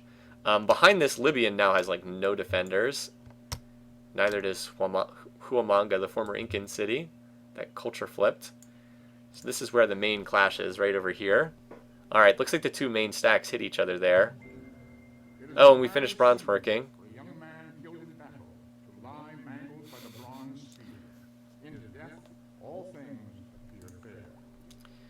Alright, no, the old ways are best. On to ironworking. I actually finished that in 187 turns. Normally it takes 210 turns, but I guess the donut map has some differences. Anyway, so these two stacks clashed, and Kublai's stack lost. Looks like it attacked, and see, there's still 54 units here, but there's only 9 units here. So Kublai just got wrecked badly in that attack. So Pericles won that first attack. How many units are left here now? 55. Yeah, so it looks like Kublai got cleaned up pretty badly in that round of fighting. And I think he's going to lose the city of Assyria in here too, yeah. Alright, so how many units does this stack lose? Whoops, I hit spacebar. I meant to hit Alt. Alright, so that stack lost about half its units, but it took out the Kublai Khan stack. And Mycenae looks like it'll be recaptured. So that was a terrible sequence of turns for Kublai. Did not go well. Despite him having the military edge, he had Cuirassier, and Greece did not, but looks like it didn't matter. Let's see if Mycenae gets recaptured. Look at this. So they're all asking about defensive packs. Did Pakal go to free religion? No, he's still on, he just went to free market. Yep, the Greeks did overwhelm them through weight of number there. That's absolutely right. So Huayna went out of, he went out of hereditary rule there. Alright. So let's look at the power now.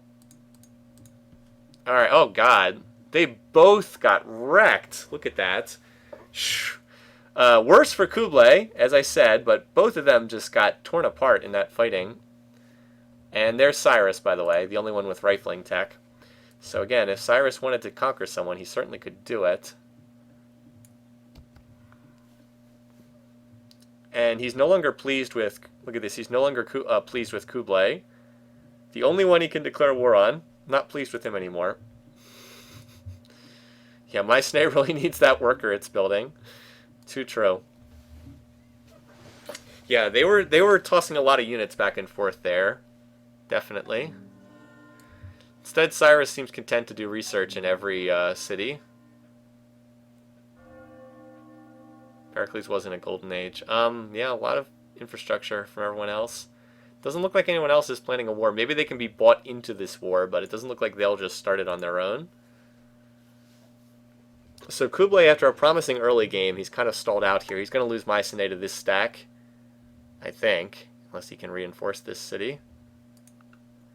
Kublai for first to die.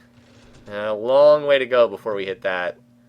Long way to go. So Mycenae did get recaptured back. Kublai is on rifling, though, so that could help him quite a bit. That would obviously give him rifles, as the name implies, and also allow him to upgrade his cuirassier to calves. But anyway, 1, 2, 3, 4, 5, 6, 7, 8. Yeah, he's down to 9 cities now. Greece has picked up some nice... the 2 cities in the middle of the map, and now has picked up this one, Assyrian, as well. So Kublai did pick this war. He was the one to start it. But Pericles might be the one to finish it, with the way things are going. What happens if no one dies? None of us get points. We picked first to die. If it's no one, then we don't get points. We have literally never had a game before where everyone survived to the end. So perhaps this would be the first. And that's in... I mean, I've done more of these games off-stream. Like, in addition to the ones I did last year, I did some off-stream. I have never had a game where everyone survived. Not even one time. But we might be trending in that direction here. Because the AIs all seem very peaceful. They just don't want to go to war today.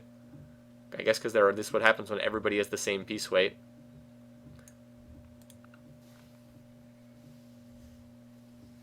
Well, I didn't give the option for no one dies because it's never happened before.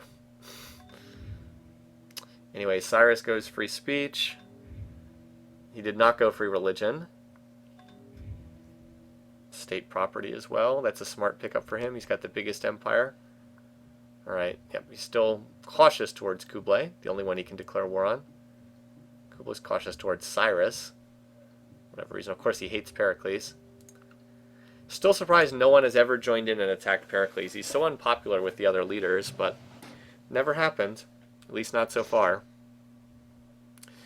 And Pericles is putting on he's marching on this city, but this city, the defenders can just be upgraded to rifles, and then the city will not fall.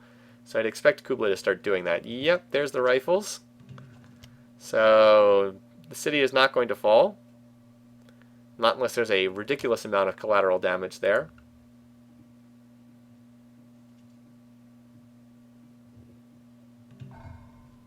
And just like that, we're on turn 200. It's a fast-moving game today. So how far is Pericles is on scientific method. He's not going for rifling tech. Oops. Lost fast vision on that actual battle taking place. Alright, Cyrus the Glorious. So the Kremlin was built. That was built by, I believe, Persia. Yes, Persia got that. So Persia is getting the late game wonders after Inca cleaned up all of the early game wonders. Yeah, they're bombarding this city, but by now there's enough rifles on defense that I don't think it's going to be captured. Yeah, there's quite a few rifles on defense now. These two cities are still Chinese. They control no tiles, but they're still Chinese. Yeah, Cyrus is the one who would be most impactful. If he were to get into a war, he could really do some damage, but I don't know if he ever will. He just seems happy to sit back there and tech, because I think he realizes he's going to win the game if he does that. Well, hey, look at this. Pakal is pulled into second place now.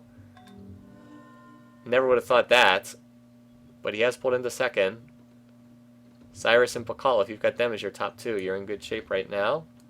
Well, I guess Pakal's pretty close to Kublai. Democratic People's Republic of Persia. The Greeks are a threat to us all. So anyway, Tabriz got attacked, and the rifles had no trouble stopping the attack.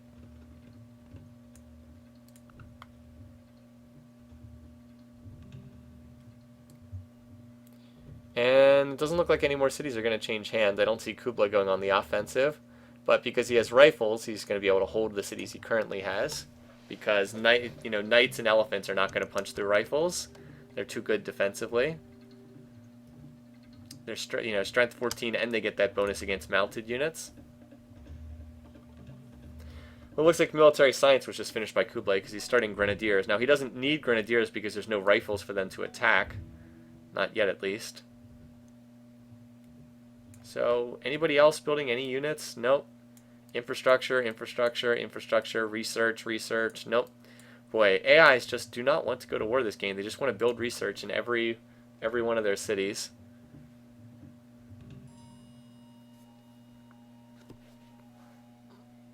He is the worst enemy of Pakal. So if Pakal were to declare war, he would declare war on Pericles. Gustavus Adolphus, great general. And now there's even this war right here, there's not much going on. Like, look, there's barely any units in the borders of the enemy other team. I guess there's some random calves up here at Mycenae, the city that's changed hands over and over.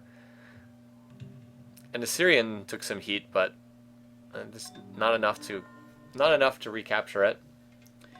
Again, the one who benefits from that is Cyrus, because he gets more territory for his cities. Before that, Assyrian controlled a lot of this territory, but once it changes hands, all that culture disappears, and well, maybe Kublai can get this city back. He knocked it down to just a catapult, and now Pakal has triggered a golden age, and Kublai simultaneously, double golden age. All right, where is that city? Here it is. Assyrians. This, I guess, will get recaptured by Kublai. What? How did he not take that city? He's got like 5 calves here. It's defended by catapults. How in the world does he not capture that city? That doesn't even make sense. Anyway, Cyrus is on assembly line, so he's going to hit another generation of military tech. There it goes. Okay. So once again, no territory has changed hands in this war. And they sign peace after no territory changes hands. Once again. Interesting. Alright, and now we're back to peace again. The main thing that did was it just allowed Pakal to supplant Kublai and score. That's probably the main thing that happened there.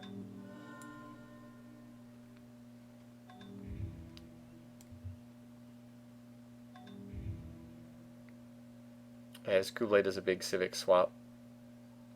So now factories are coming out for Cyrus as he just finished assembly line. There will be peace in our time again. That is true. Yeah, I misread this game. I thought we'd see a lot of what? So what is the deal with Pericles? Like every game, it looks like he's going to get attacked, and then somehow no one attacks him. It's so weird. Like the same thing happened in his previous playoff game. I don't know how this keeps happening. He's like, oh, it's the only high peace weight civ in a game of all low peace weight civs. Let's just all leave him alone. Let's not bother attacking him. That happened in his playoff game, too. It's so bizarre. Which, with that one lonely tile of Chinese, it's the only tile where he has the most culture.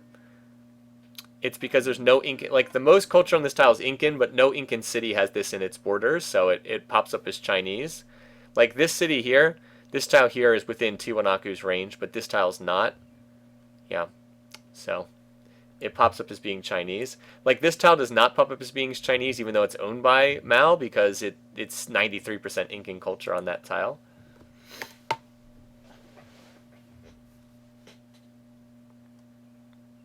So Cyrus is burning through the text pretty quickly here. He's on pace for like a turn 275, roughly, spaceship victory if he keeps going at this rate.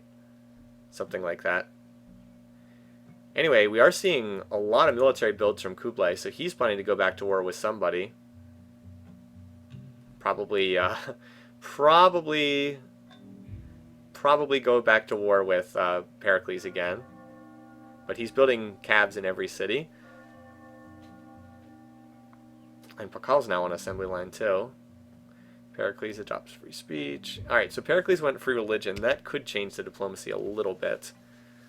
Potentially. Well, he's still not liked by most people. Oh, look at this. Cyrus is now cautious towards Pericles, and he's cautious towards Kublai. So he could technically declare war on either one of these two. +1, +1. And he's only just barely, like he's only just barely pleased with a bunch of these other leaders. So Cyrus, he could decide to go to war with one of these guys. I don't know if he will, but he could. It's theoretically possible. Part of it is, I mean, a lot of that is based on dice rolls. So Kublai's going to declare war again shortly. Probably as soon as his 10 turns of force peace are up, because he is building cabs in literally every city, which is not a bad decision, by the way. Pericles still does not have rifling tech, so if he hits with a huge cav stack, he will be able to tear right through Greek cities. Yeah, Pericles is on steel. That's a mistake. He needs to be on, if he's going to do this, if he gets attacked, he needs to be on rifling. Like, look at all these calves. Just calves, calves, calves everywhere. Of course, if Kublai's not declaring war on Pericles, then it's not going to matter. But that is by far the most likely target. Anyway, the Pentagon's done. Cyrus is back to research in every city, so blah, blah, blah. I believe Cyrus built the Pentagon. Yes, he did. Greece completed with a Buddhist shrine in Huayna Capac's former city. And this city's actually quite valuable. Look at this. 39 shrine income in this city. Jeez. 70 gold per turn at 0% science. Wow. It's a very valuable city to have here. Very, very valuable. Yeah, Persia's had infantry for a while. That's because when they got infantry comes at assembly line. One of the reasons why it's such a crucial tech. Alright, well, Kublai was building cabs in every city. Now he's backed off from that. He's building like intelligence agent. I don't know. He's still building a lot of military. I think he's still plotting war against somebody with this many military units under construction. Bakal's now finished assembly line 2. He also has Sid Sushi, although he's not getting a ton out of it, but he does have Sid Sushi. Poor Mao, he does all that effort, and all he does is he just destroys Huayna Capac's game, and that's it. Huayna Capac still has managed to get to rifles, though, so somehow he's still teching decently with his little remnants of a civ. Pericles is on the rifling line now, so it's Kublai Khan has probably missed his attack window here, because by the time he's ready to declare war now, he's probably going to, his opponent will likely have rifles to defend.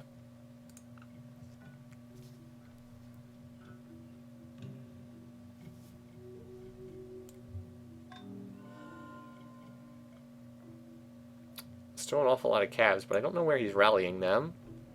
Like, are they just running around? Alright, here they are. This is his rally point, because there's 15 calves, 9 cannons, and 9 rifles in here.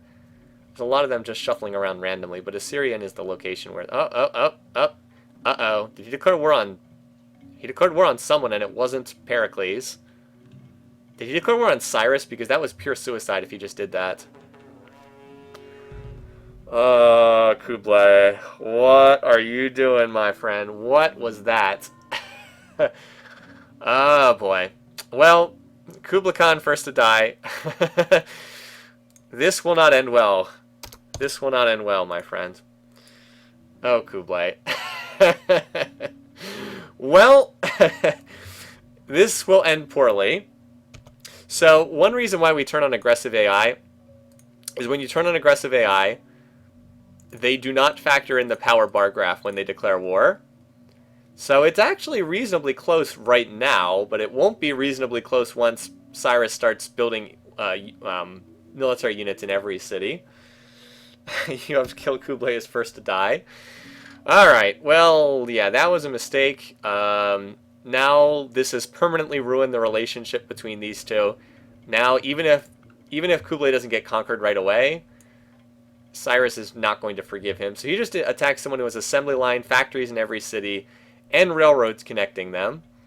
Yeah, so watch. Cyrus will swap all these research builds over to military builds, and he's going to start killing calves. Because cavalry cavalry do pretty well against rifles. Calves don't do very well against infantry. Infantry kill them pretty quickly. Or at least I'm assuming he'll stop doing research and swap them over. That was my assumption anyway. Maybe Cyrus doesn't want to go for the jugular here. Well, all I see a lot of... Yeah, yep, alright, yep, there it is. Sorry. I saw a lot of brown horses disappear off the map there in a real hurry. Up, infantry, yep, there it is. Infantry, Broadway, airship, infantry, rock and roll. He's going to land all the late game wonders, and then that'll solve his happiness problems. Yep. Well, there comes the military builds, and this infantry stack is on the march. Might not be fast moving, but very hard hitting. Here is Kublai's stack here. Calves and rifles.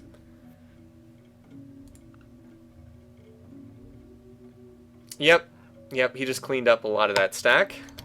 Oh, look, hey, remember when there was a Kublai Khan stack here? Well, now it's gone. So Broadway's done. I believe that was Persia. Broadway's done. He's also going to finish Eiffel Tower and rock and roll, so that'll give him more happiness. So there's still a gazillion calves running around, but they're not strong enough to defeat the infantry one-on-one, and so all of the Persian units will survive and promote, while the Mongolian units will die. And that's how you lose all your stuff in a real hurry. So if you want to see the power bar graph,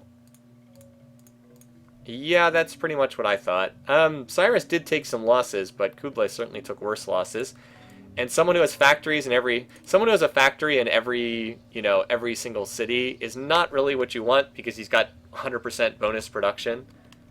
So that means every unit can basically be built in one turn. Like, he's one-turning calves and infantry in every city.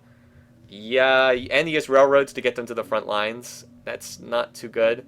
Now, granted, with the deity bonuses, even Kublai can almost one-turn the calves in his cities, but the calves still lose to the infantry. Remember, no tanks until plastics. There's no land-based oil. So Cyrus, he will have industrialism, but he'll need to get plastics tech to hook up his sea-based oil if he wants to build tanks, which he probably will. The AI places a very high priority on plastics. They tend to research that quickly. In your crusade against the Persians, well, you did declare war. So I suppose you could say it's a crusade. He does have oil, right? Yeah, he's got oil right there. That's his oil resource. He almost lost this to Huayna Capac, but he didn't, so he'll be good.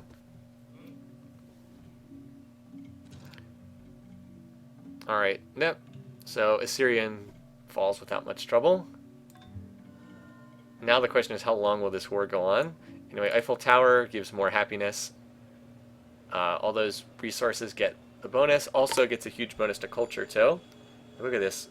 It says 120 culture per turn. Wow. He is... Ooh. State property? State property watermills! You guys like your state property watermills? They're pretty good. Look at this. 333. That is a ridiculous tile yield. Oh wait, does he have levy? He has a levy in this town too. Alright, yeah, the levy plus the state property plus water mills are absurd. Look at all this. Crazy. Anyway. So how much longer until Pericles decides to declare war on Kublai again and enter this? He probably will. I mean, considering how much those two hate each other. What's this? Oh, Pakal is apparently plotting a war too. He's building military in all his cities. And Mao might be too. Well, I don't know. He's got a lot of cabs on his border, but I don't know if he's actually plotting war. But it sure looks like Pakal is plotting war from what I can see. How about Pericles? Pericles, tough to tell. He's building levees in his cities. Didn't Cyrus... Well, they had a defensive pact. No, no, Cyrus and Huayna Capac didn't have a... Oh, wait, they did... Well, wait, you're right. They did have one, but it probably expired. That's a good point. It probably expired already. Those things only last for so long. They do have a time limit. Good point.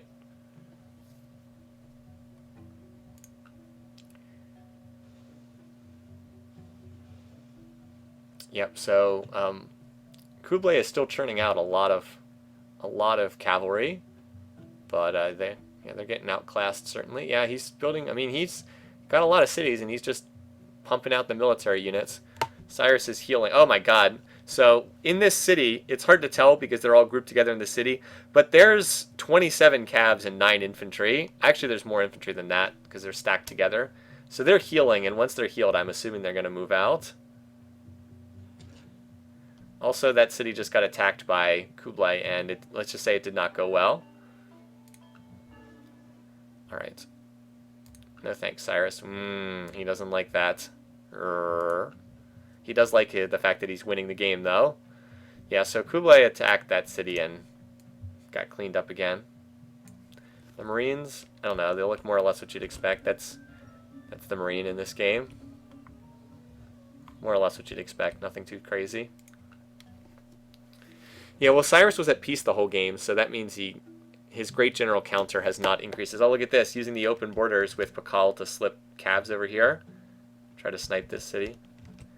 So is Pakal still building up? Yeah, it looks like Pakal is planning war because he's building military. I wonder, so who would Pakal attack if he chooses to jump into this war? All right, where's Pakal? Here he is. Actually, he might declare on Cyrus. He doesn't like Cyrus. He doesn't like Pericles. He's not declaring on Kublai because he's +10 friendly with Kublai. Wow.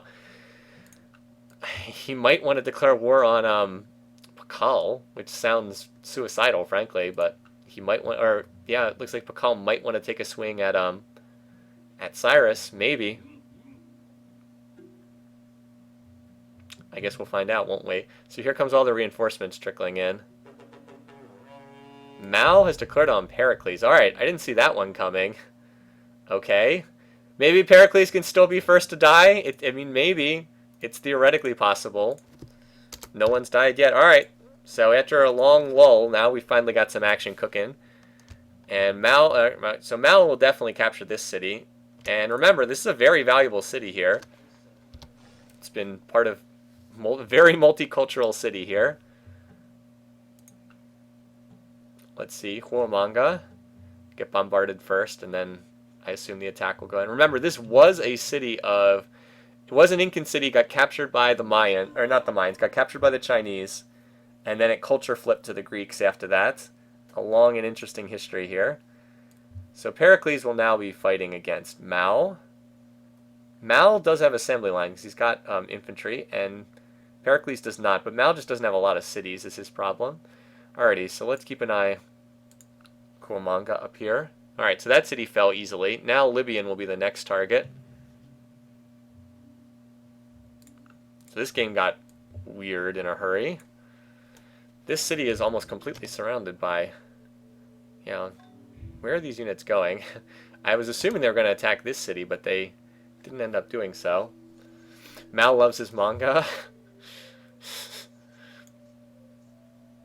He does seem to like that city.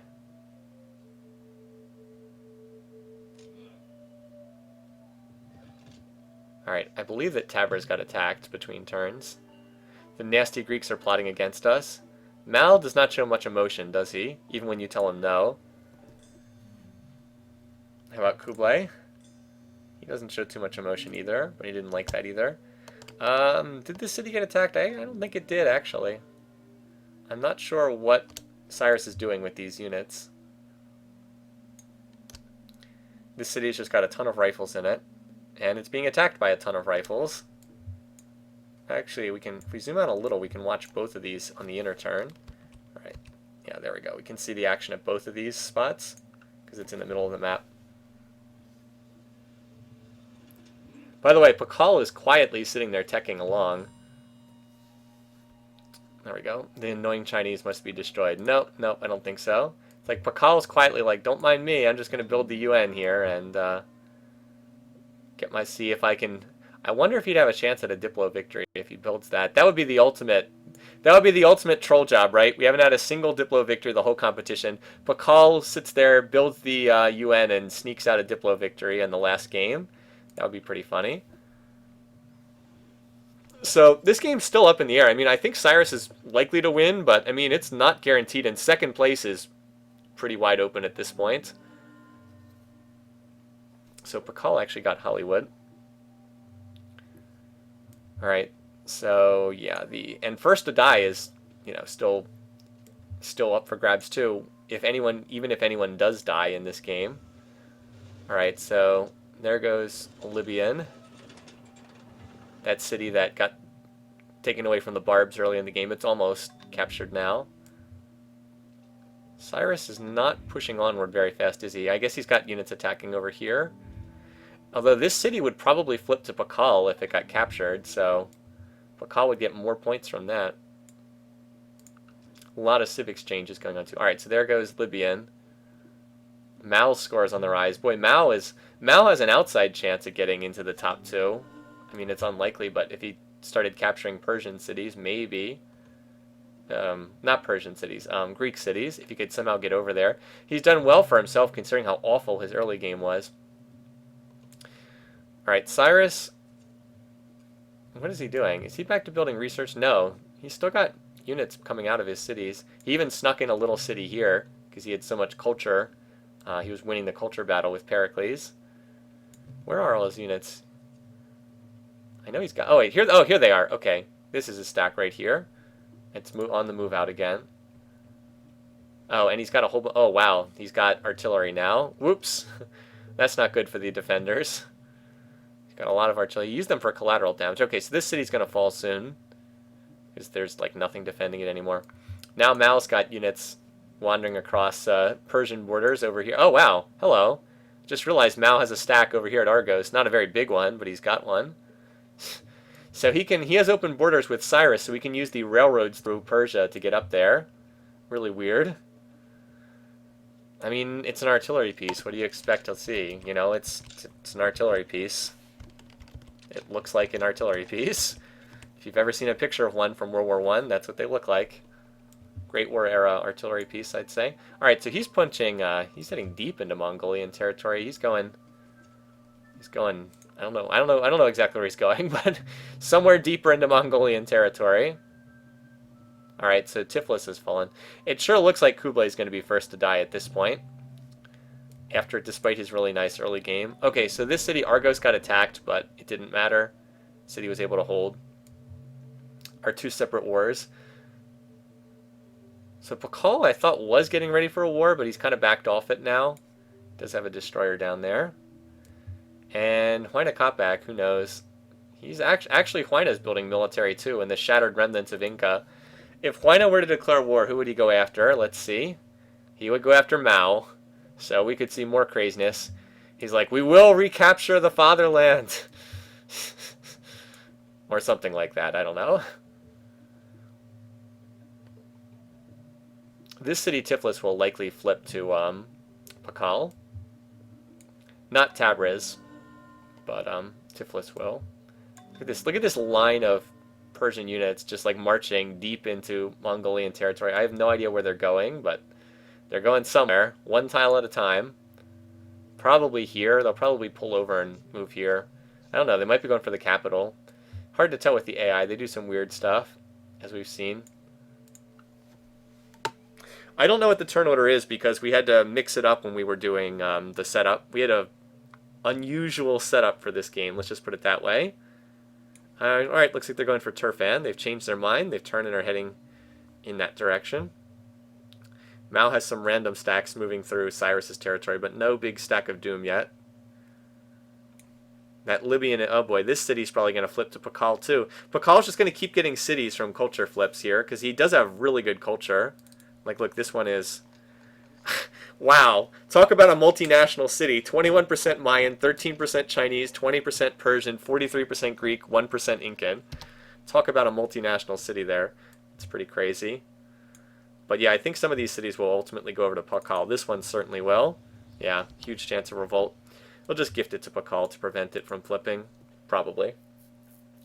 It's Cyrus. No one knows how this guy wins. He just does. He's really been the revelation from this year. He's done so well in every game. I keep underestimating him, but he keeps doing well. Game after game after game. Alright, so now Mao's moved a big stack up here. But Pericles seems to be defending it pretty well. I don't know why he didn't... Why in the world didn't he use his cannons to bombard the defenses? He's attacking rifles with 80% defensive bonus on a hill. Yeah, that's not going to go very well, dude. Just use your cannons. Anyway, so Turfen will be the next target for attack. Let's see if smart enough to bombard the... Yeah, smart enough to bombard the defenses. Oh, look at this. All right, so Pakal has finished the UN. Finished the UN. Let's abstain from that and see who's going to vote for whom. All right, New Sarai has also gotten captured here. So Persia is in the process of being eaten up. Remember, this first one is just the Secretary General. It is not the victory vote.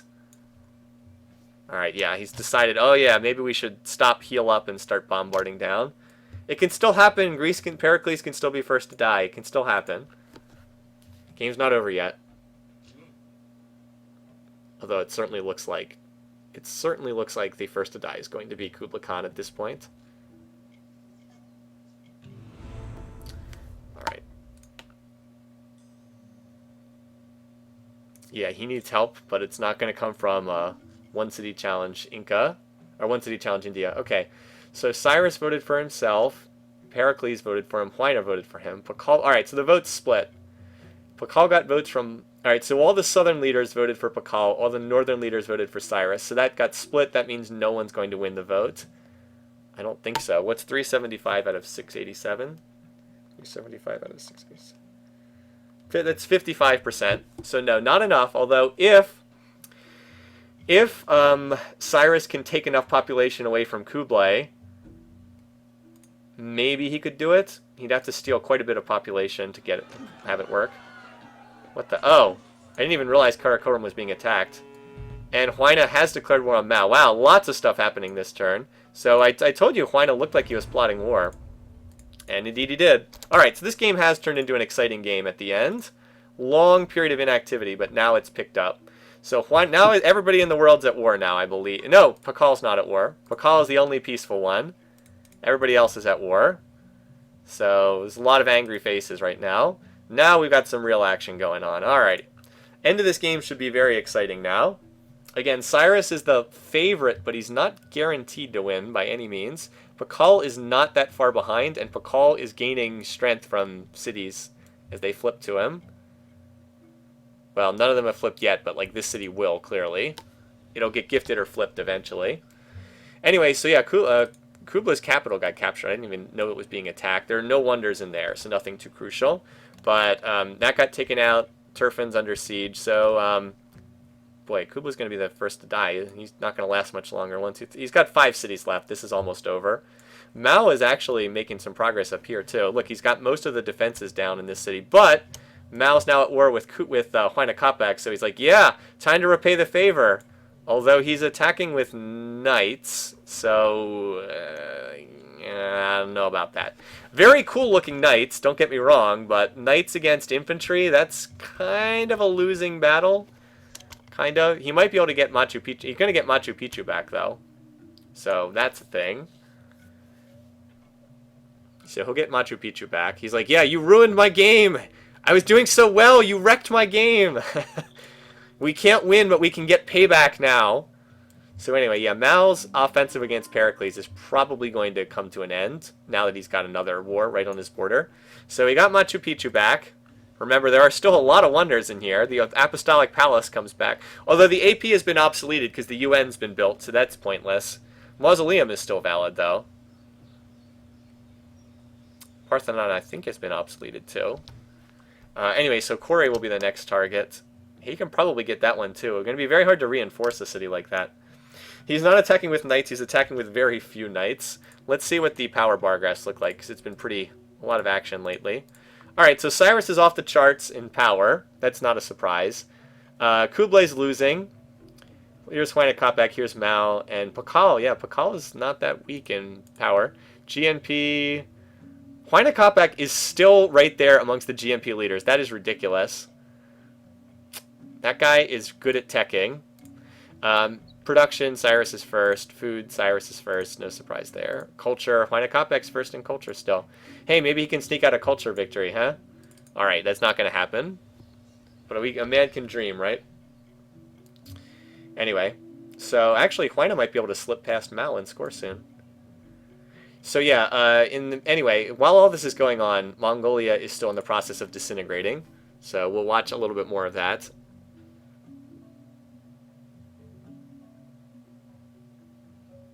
I thought that Turfan would be the next one to be attacked, but they kind of stopped attacking there. I think that all of the artillery pieces moved away from that city. Anyway, I guess the action was over here.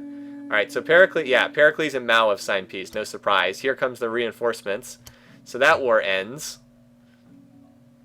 Pericles lost his cities in the center of the map. Again, the real winner in that war was Pakal, because look at this. I know Mao got one city. He technically he captured Libyan and whatever this city's name is, but I don't think he's going to keep Libyan for very long. But really the big winner was, as I said, Pakal, who, now Pakal actually has a lot of territory. Look at this. Remember how Pakal had like no territory at the beginning of the game? Now he's got a lot of territory, or more so anyway. So yeah, there's an attack here at Kori, where there was an attack. I guess all those units died. Oops, I guess they all died. Huayna Capac's going for artillery. Yeah, so he got Machu Picchu back. I don't know if he's going to get anything else. Mao will now be able to concentrate fully on Inca.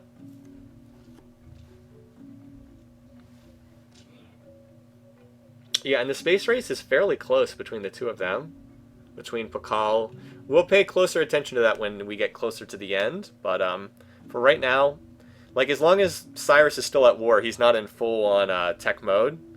I believe Cyrus is still ahead for the moment, but it's fairly close. Hold on, what's their beaker count?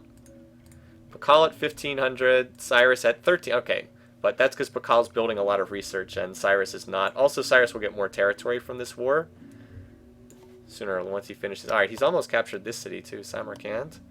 Where is his big stack? All right, his big stack is kind of wandering around in the middle of the Mongolian cities. Look at all these ironclads. What the? Got ironclads, anyone? He just apparently has built a ridiculous amount of ironclads for some reason. Okay. Have fun with that.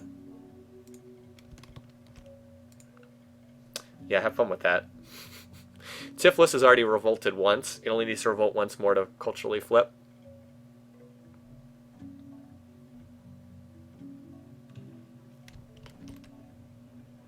Okay, so that big stack is going back to Turfan. I guess it's not that big, but relatively large. Over here, Huayna is still trying to get this city. Where is Mao's reinforcement stack?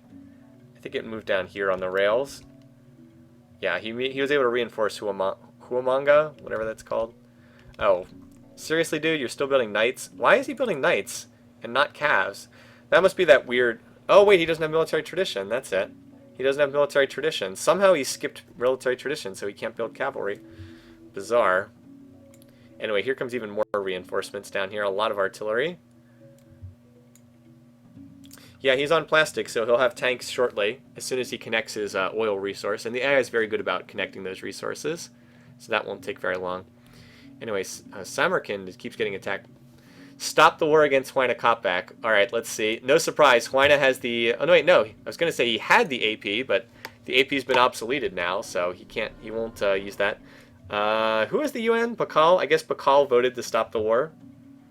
It's to counter the Greek Navy. Well, here comes some Persian ships.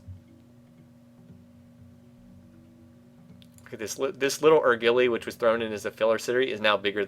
Thrown in as a filler city is now bigger than Argos. It's pretty funny. All right, this city will be falling shortly. Now that it's surrounded by Persian units. Once those are all right. Well, there it goes. I thought he would wait a turn to bombard down the defenses. All right. Did it succeed? Yes, it succeeded. Okay, so that war ended. The Mao versus Huayna Koppak war has come to a close. Who voted no? Mao voted no. Everyone else voted yes. So it easily passed. All right. So wait, Oh, well, that was poor timing for Huayna Koppak. He should have voted. Should have needed that vote to come in one turn sooner because he was unable to hold on to Machu Picchu. So he got nothing from that war other than wrecking Mao's game. It's like, you ruined my game, now I'm going to wreck your game. Mao's probably too far behind now to take one of the top two spots. It looks like it's between Cyrus and Baikal. And Cyrus definitely has the edge. So there's only 3 Mongol cities left.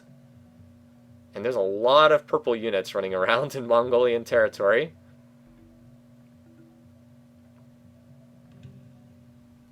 Where are the main stacks? There's one there. Yeah, this is going to take a little while longer, but not too much longer. Anyway, so there is the oil. Let's see when they build a workboat to go connect that oil. He just finished Blasting's tech. He'll probably build one very quickly. Building a university in Tabriz. So there are units that keep coming in through Greek territory over to Samarkand. Like, they ride the rails through Greek territory.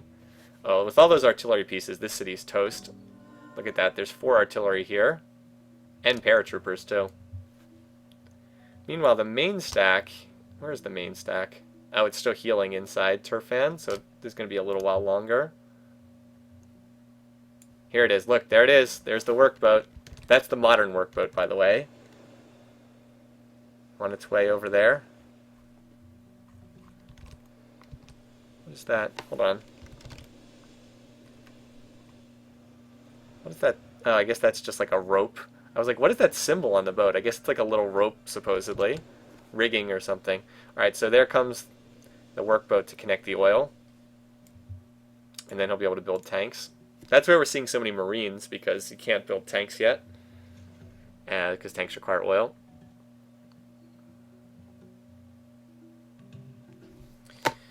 So, yeah, Samarkand should fall on this turn. Everything in it's crippled, and paratroopers have been landing. Has this city flipped yet? Nope, but it's got about a 6.5% chance every turn.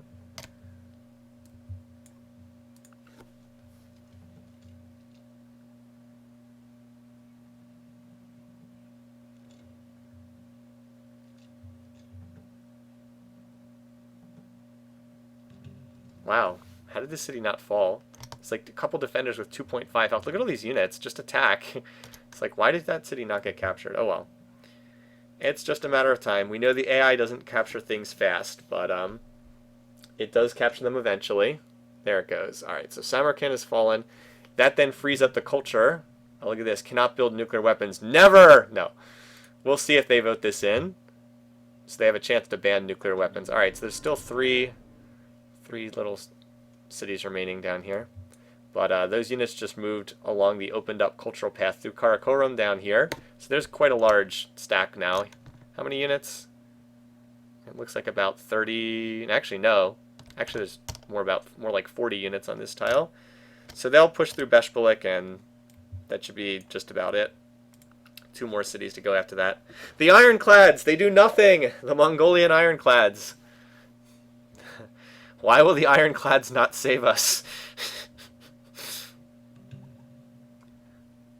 Fails. Ooh, look at that. No, no, no, no, no. Cyrus voted yes and Pericles voted yes. But everybody else voted no. They want to be able to build nuclear weapons. Look at all those Wait, what? Cavalry? What? Oh, there's a galleon on that tile. Okay, I was like, why is there cavalry at sea? Can I check if Cyrus likes Pericles? Alright, Cyrus.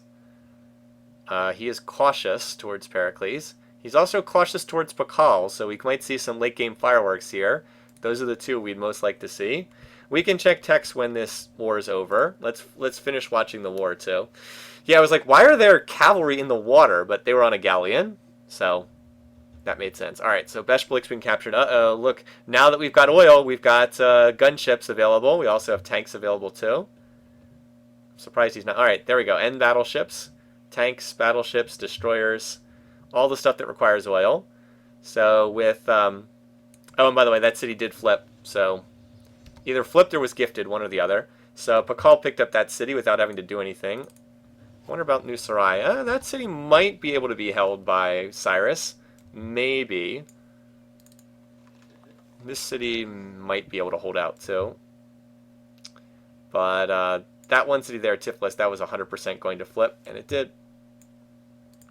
So now we've got gunships here as well.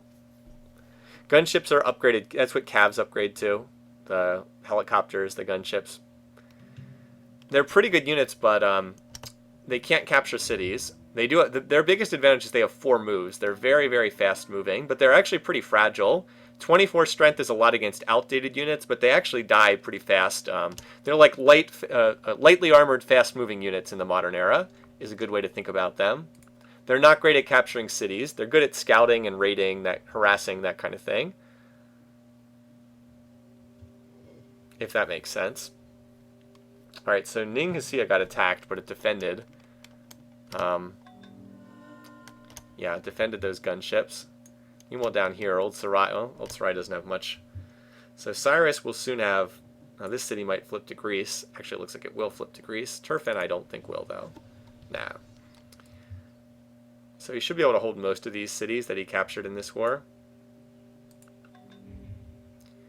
Deal canceled. Okay, wait, why did my deal get canceled with Huayna? Oh, well. I don't know what that means. I guess an enforced peace ended or something. By the way, Huayna is building military, so he might be getting ready for another round with Mao.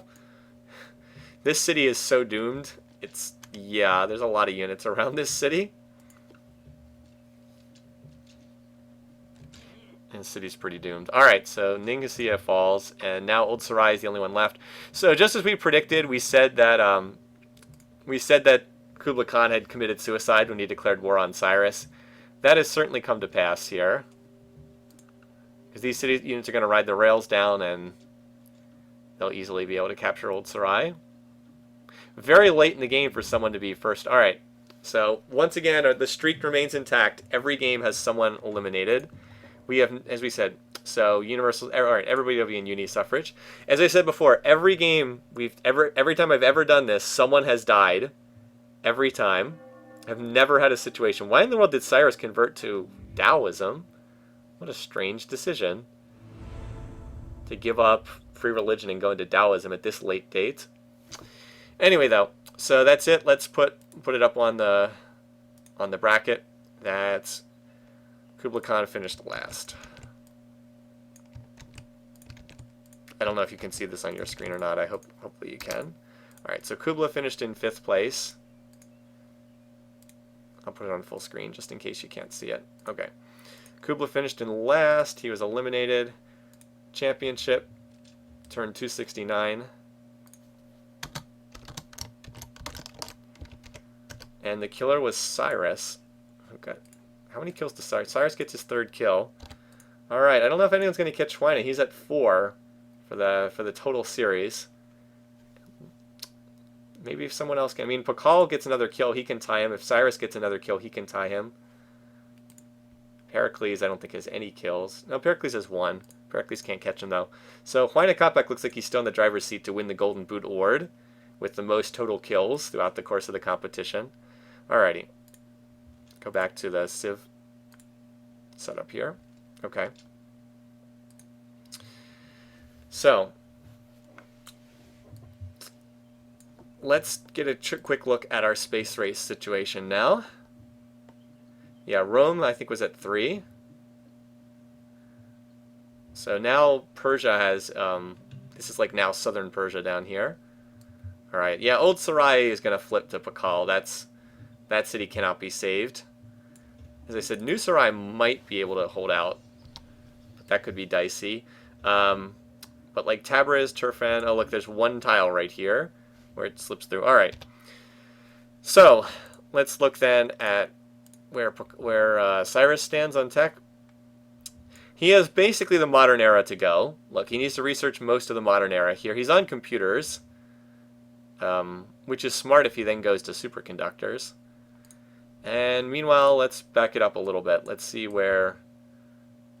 I don't think any of these techs are held by Pakal. Okay, Pakal does have laser, but what is he missing? He's missing computers. Wow, they're very close, aren't they? This is close between the two of them. Wow, they are very tight for this space race, aren't they? How about beaker counts? Pakal's at 1,500, Cyrus at 18. Okay, Cyrus does have a higher beaker count, though, because he has all this territory. Okay, but that is close, and it's close enough that another war could absolutely determine who wins this game. The fact that Pakal's been able to tech that well is pretty nuts. I mean, Huayna Capac's not even... Like, the fact that Huayna's been able to keep up... Oh, well, that... And then that happened. Okay. Well, I don't know what effect this is going to have, but it's certainly going to be interesting. So Mal just declared war on Pakal. This game has gotten way more interesting in the late stages. Alright, so why in the world did he do that? I guess because he's getting culturally crushed here? Okay, well, that just happened. Let's see their power ratings relative to each other. Yeah, that was probably a mistake, Mao. Here's Cyrus. Here's Pakal. But that means Pakal has basically no chance of winning Spaceship now. Yeah, his chances of winning the space race basically disappeared with that. Pakal's perfect peace plan. Alrighty, well, we shall see. Again, I believe that Pakal has oil hooked up. Yes, he does, because he has gunships. Alright, so Pakal has already hooked up his oil. Mao, how close is Mao to plastics? I don't think he's very close to plastics. No, he's only one tech away. Okay, so alright, Mao needs to research plastics and hook up his oil, because until he does that, oh boy, this is trouble. Even if he does get plastics tech, it's going to be very hard for him to connect his oil with a bunch of Mayan destroyers sitting outside his territory. He's even got a hidden missile sub down here. Look at that. See the little green markings on there for Pakal? Yeah, so this is a humongous military edge. Like, they're actually not that far apart in tech. I mean, Pakal's ahead in tech, but not by that much. The difference is Pakal has oil, so he can build tanks and gunships and all that other nice stuff, and Mao does not. So that is a very big deal. And mobiles... Actually, I don't think you need oil to build mobile SAMs. So here's Mal's stack here. Let's see what he can do with this one. I think Mal's just going to get rolled up really quickly here. I think this is going to be a short and ugly war for Mal. Because his units... he does not have comparable units. And that's a problem. East Asia wins the Regional Troll Award for this year. He's also the worst enemy of Pericles, too.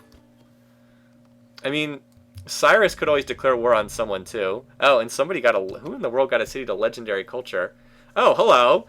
This is something I was unaware of. Well, look at this. Huayna Capac's not that far from culture victory. Tiwanaku went legendary. Cuzco's about to go legendary like 4 turns. And you guys weren't even spamming me about where's the cultural victory attempts this time, like you normally do. Vilcabamba is the next closest one. Where's Vilcabamba?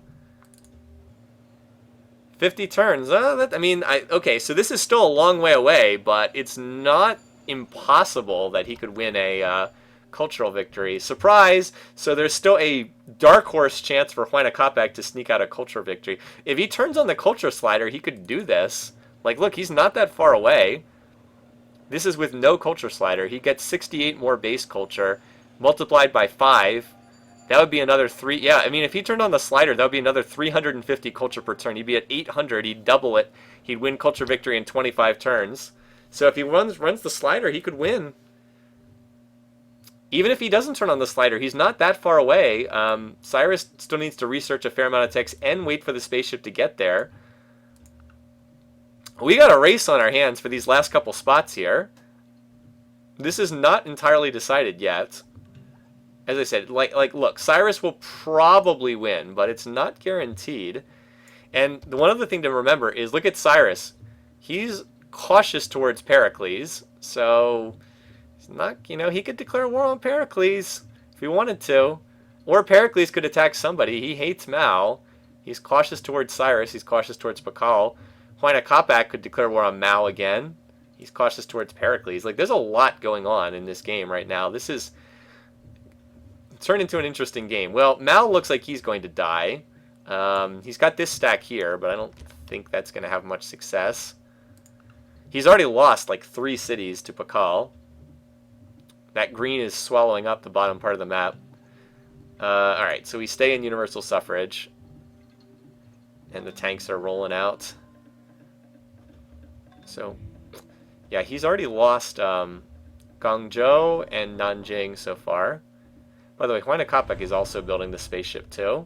Yeah, slow build-up, good payoff, I agree. By the way, almost everybody predicted Huayna Capac to win this game, so there's a lot of people pulling for him so they can get more points. I have him to win the game as well, for what that's worth. Boy, I wonder if Pakal stands a chance of supplanting Cyrus in score. I don't think that's likely, but it's not completely impossible. If he gets Old Sarai to flip, if he absorbs all these cities. Could Pakal pass Cyrus in score? Could we literally have Huayna Capac win culture and Pakal take second on score? Unlikely, but not totally impossible. How badly has Mao been getting mauled in this war, by the way? Not too badly. It's not going well, but he's actually doing a little better than I thought he was. Pakal's also on composites, which I believe will allow him to build modern armor. Where is Pakal's military, though? I know he has some. He just killed a lot of units earlier. Oh, wait, here they are. There it is. Alright, so Cuzco goes legendary. So now Huayna Capac has 2 of the legendary cities he needs. Vilcabamba is definitely the... You know what the sad thing is? If he hadn't lost Machu Picchu with its gazillion wonders, he probably would have won the game by culture with Machu Picchu being the 3rd legendary city. That's the crazy thing. Alright, so yeah, we still need 50 turns. Again, without turning on the slider, he probably can't win. But, it's at least a possibility. Alright, so that whole stack of Maos got completely killed, got cleaned up. Also, there are ships of the lines fighting destroyers out here. Mao's on radio tech, that's not terribly useful. Come on, pirate. Alright, there we go. I was like, where's your next push? Actually, that's somewhat disappointing. Well, now that he killed the Maos... Alright, now that he killed the Mao stack inside Mayan territory, now he can... Pakal can go on the offensive again. And that's exactly what he's doing. And that just happened. Now Cyrus has an outside chance at domination if he eats Pericles. Alright, and that'll take up more time, so that'll allow more time for culture. Man, this game is delivering at the end. All that slow, boring turns, and now we've got really good stuff going. Alrighty. You know what? He was pissed that Samarkand was going to flip away from him. Alright, so where is the main stack? And we know Cyrus has, the most power by far. Where's his big stack? He's got to have one somewhere. He was clearly plotting this war. Not there, nope. Oh, by the way, he has robotics, so he has mech infantry, so yeah. Have fun with that. Doesn't have modern armor yet, but he does have mech infantry. Alright, I guess this is it. I don't see a big doom stack anywhere. Give Huayna more time. Then you're going to have to worry about domination victory. So the 2 game leaders are in the process of eating up their neighbors. We just saw Chengdu fall. Oh, it's time for a new... Oh, wow. Could we see someone win the Diplo vote? That could be weird stuff going on now, too. Alright, so where is the push coming? It looks like there's actually a lot of small stacks rather than any one giant stack. Cyrus has also completed the Manhattan Project, so yeah, that's That's happening too, so we might see some nukes getting thrown around here, so that'll be fun. Mao is down to just a few cities left. He's going to end up having Machu Picchu as his last city left, which is going to be pretty funny. All victory conditions are in play. Yeah, Huayna's relationships could be interesting here at the end of the game. Well, he's pleased with Pakal and he's pleased with Cyrus, so he's probably not going to fight either one. He is not happy with Mao. But he's just doing research, so he's not planning on going to war right now. Not at the moment. Alright, so Mao is Pakal's pushing forward. Oh man, there's a lot of purple dots moving on the mini-map over there in the east. We've got to watch that too. Has Old Sarai flipped to Pakal? Alright, let's see what the vote. So Cyrus wins the vote, that's not surprising. Pakal will vote for himself. Huayna had voted for Cyrus though. So if Huayna keeps voting for Cyrus, it is possible for Cyrus to win a Diplo victory. How much does he like Cyrus, though? He's only a +2. Alright, he won't vote for Cyrus in the actual victory election. I don't think that's a big enough plus. Anyway, over here, oh boy. Here's where it looks like Cyrus's attack is mostly coming from the top, because he just ran over this city, Argos. Just smashed through that city. He has some units running around in the south, too, but looks like most of his units are in the north. Let's watch his units. He'll probably drop in a bunch of paratroopers, too.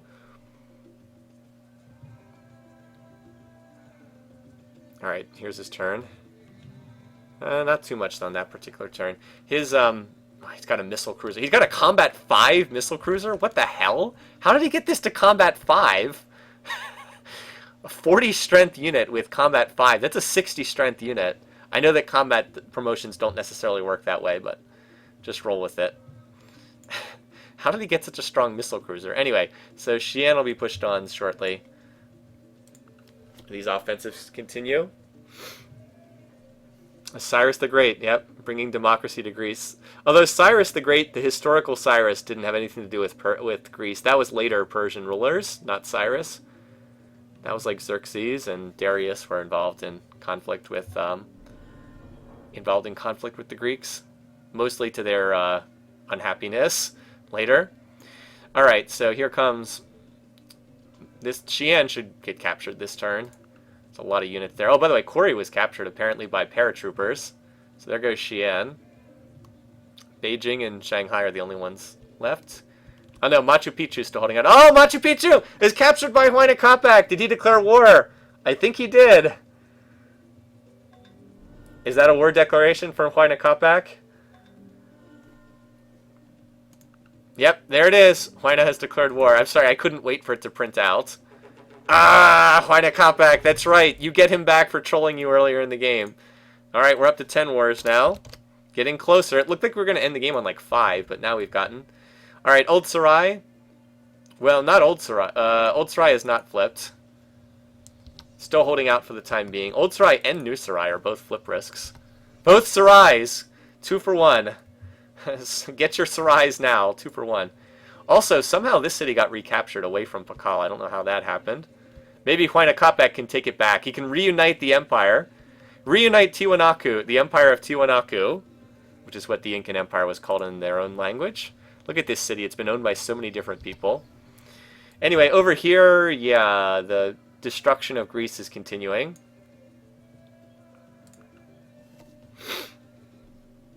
There are 2 Sarais, that's right.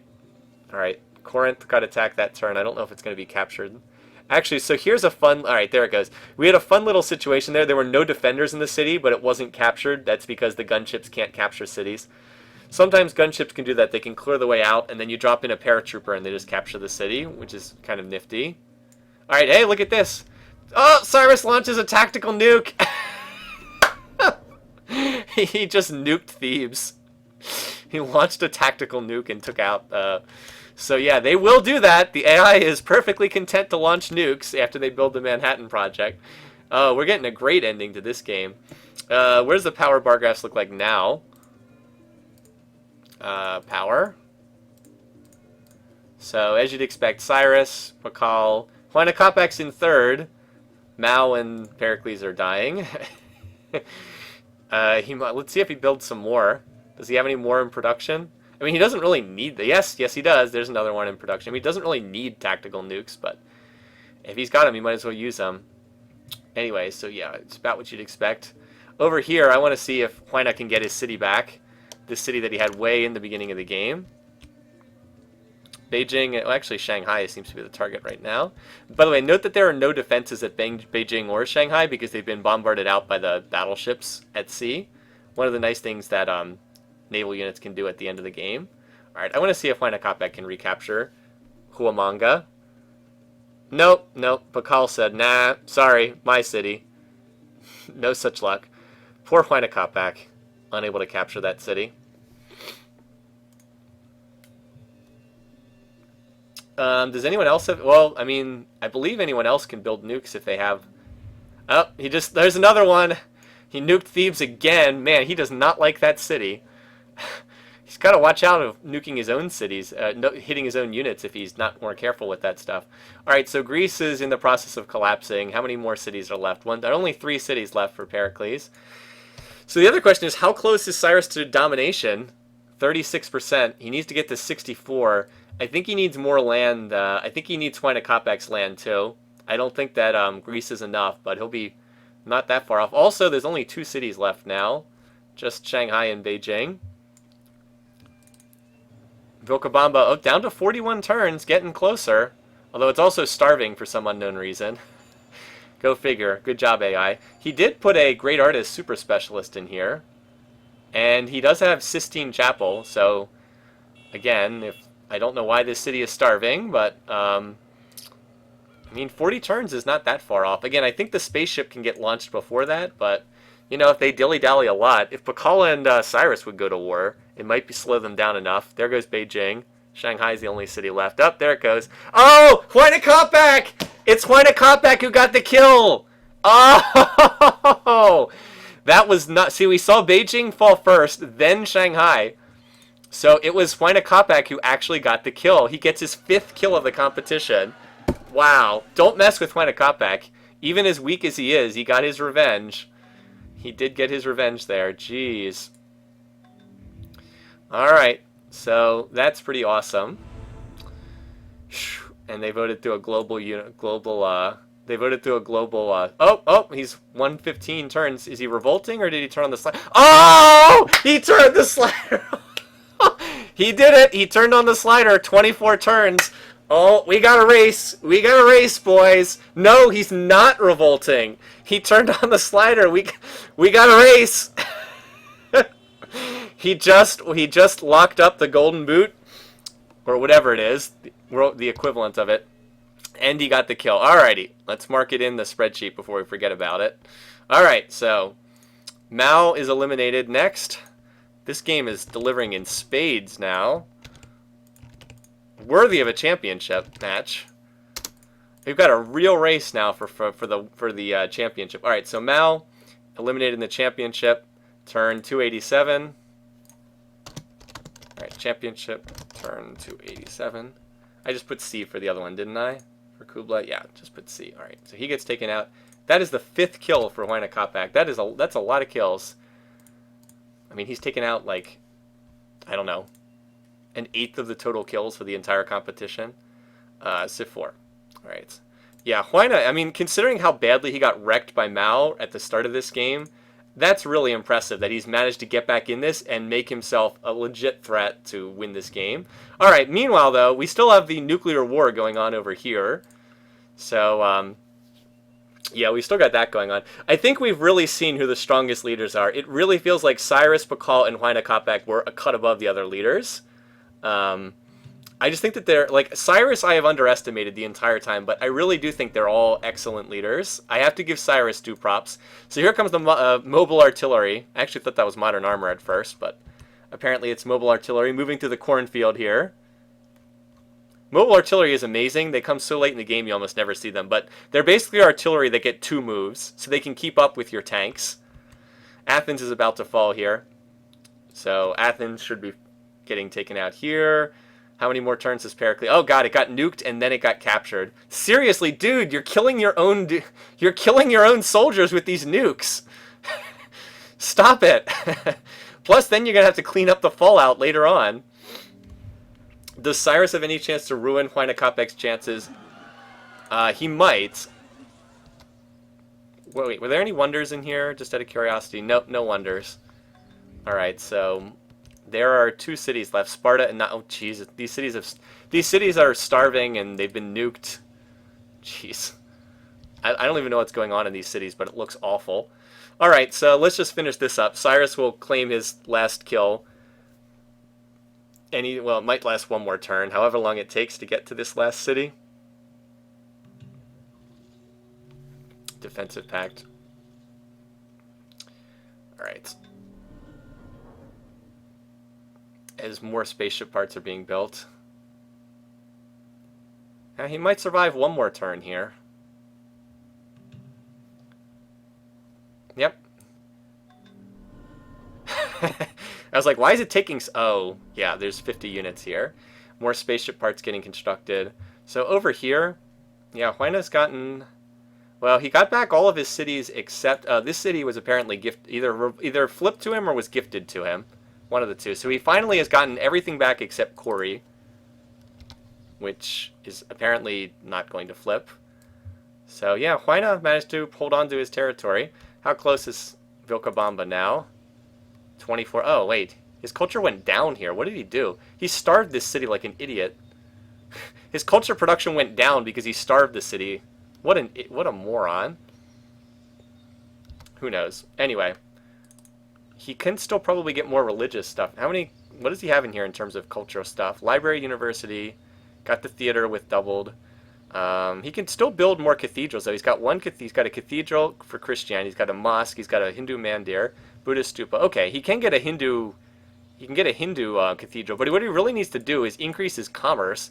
Like, he's only at 71 commerce. He needs to drop this tile, grow the city, and just work more commerce tiles.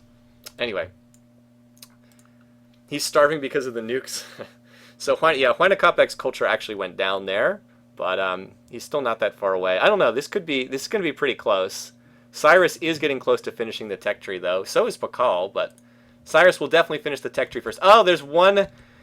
Look at this. There's a caravel and a spy defending this city. Caravels do not make good defensive units, so he killed all the defenders with gunships. There's a caravel left to defend this city now. All right. Well, that's it for Knossos, and that's it for the Greeks. Farewell, Pericles. I don't think Pericles is that great of a leader, but he did manage to make it here. Alrighty. So now we're down to 3. Just 3. Alright. Huayna Capec should really work his gold tile. Wait, is he not working? Oh, he's not working the gold tile! Ah, man. 21 turns. Yeah, if you would just work the freaking gold tile, too. Stop starving and work that tile. Pretty silly. Anyway, so then we're down to 3. All right, let's mark it in the spreadsheet just for record-keeping purposes. And then we've got the finish deal. All right, so Pericles finishes in 4th place. He died on turn... Wow, they all died very close to each other. Turn 293. We went from 6 down to 3 awful fast. Turn 293. And Cyrus claims the kill. Cyrus, his 4th kill. Very nice. Look, he got up to 4. No, by the way, last year no one got more than 3. We had like a whole bunch of people tied with 3 last year, but Huayna's at 5 and Cyrus is at 4. They've had great competitions. Pakal's at 3 as well, so he also had a nice run there. All right, so now it comes down to who can secure the victory. If I can get the broadcast back up. We got a number of victory conditions in place. Spaceship and culture are the main ones, but there is a slight chance of domination if Cyrus goes to war again and can take some more territory. A slight chance of that. Okay, so what's the Diplo situation? Relatively straightforward. Huayna Capac can declare on either of his opponents. He's pleased with Pakal. He is cautious towards Cyrus. He probably will not declare war, though, because he's so much smaller than them. Cyrus will not declare war. He's pleased with both of his friends, so unless something happens, he won't declare war. Pakal can declare war at pleased. He's pleased towards Cyrus. He's cautious towards Huayna Capac. So, the most likely scenario is Huayna getting attacked by somebody. By Pakal declaring on Cyrus. Pakal declaring on Huayna Capac is the most likely scenario. Now we need to check the actual space race, how close Cyrus is. I believe he's getting pretty close. Well, he still needs 4 techs. Then he needs to finish the spaceship. He'll probably waste time on stealth as well. He needs 4 techs. And then he needs to build the spaceship. And then it's 10 turns to get to its destination. So now he will be able to power through the techs really quickly now that he's done his war. His beaker rate's going to explode because he's going to put all his cities on, or a lot of them on beakers. Or I would have expected him to. He's actually still building military. But yeah, his tech ring rate will be high now that he has this many cities. Actually, it's not, because he's running a lot of gold for some reason. Barbarian. Look at this 3,000 culture per turn. That's pretty funny. Vilcabamba is now building an industrial park. Seriously, dude, get some health. You need. That's the reason why your city's having problems. And the industrial park's going to cause even more health problems. What an idiot. Dude, trade for some health resources or something. He needs 20 more turns. All right, so he's looking at around turn 315, roughly. Something like that. Huayna does not have this win locked up. He could very easily decide to turn off culture. He could get attacked. This is not secured by any means. There's room for a... I would not say this is secured. If nothing changes, he's probably in good shape. But Huayna is building a lot of tactical nukes and ICBM. Oh, man. Is he plotting war? But he can't declare war right now. He's pleased with both of his... Unless he's already started plotting war earlier when he had a lower... But he's building an awful lot of military. What is he going to... What would he use this for? He can't declare war right now. Maybe he was already plotting war when he was not pleased with one of these. Well, as I said, this is not over yet, but we're getting... So we... creative construction. Boy, that's something Huayna needs. Oh yeah, we should have checked how close Pakal was. Now, Pakal is not as far along on the tech tree as Cyrus. I don't think he is, anyway. Alright, Pakal, not that far away. Look at this. He needs fusion, so he needs 5 more spaceship techs. Cyrus needs 4 spaceship techs. Wait, he was back... Oh, he was back getting refrigeration. Wow, they were very close on the spaceship, too. Very close. But Cyrus is building a lot... Or not Cyrus. Pakal's building a lot of military, too. Maybe they just have nothing to build this late in the game. What if... Boy, I wonder if Cyrus and Pakal went to war. That would be interesting. Boy, there's a lot of nukes being built. Look at all these nukes. If there's another war, this is going to get really ugly because there are going to be like a gazillion nukes flying around. Alright, so not too many more turns now. Vilcabamba is probably going to starve when it finishes that industrial park because he's stupidly going to cause health problems. Yeah, look at this. Now he's starving because he stupidly built the... like, the AI is such an idiot. He built the industrial park, which causes 2 more unhealthiness, plus unhealthiness from coal. So now he's losing food. Now he's starving, and now he's going to have less culture production. I mean, what a freaking... Like, it's hard to underestimate how stupid the AI is sometimes. It's true that they did build the SDI, but that doesn't stop every nuke. I mean, we'll know if there's a war because there'll be a gazillion dots on the minimap running into somebody else's territory. So I just watched the minimap on these turns. Yeah, look at it. Vilcabamba just starved down a size. Sheer idiocy. I mean, it didn't drop his culture by much, but it did drop. But he's going to starve another size, too. What? It's hard to believe how stupid the AI is sometimes. But it didn't really change the finishing date very much. We're still at around turn 315. Right around that. Has diplomacy changed at all? Cyrus is only cautious towards Pakal. Look at that. -1. Your spy was caught causing trouble. Oh, boy. Your spy was caught causing trouble, Pakal. That means Cyrus can now declare war on you. He is no longer blocked by pleased relationship. Minimap is a little bit like a peace sign. Alright, turn 300. Getting down to the last couple turns here.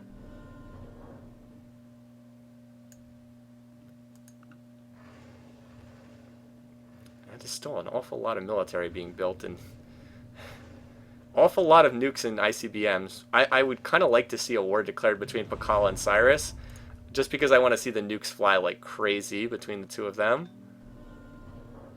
But they are both almost done. the spaceship.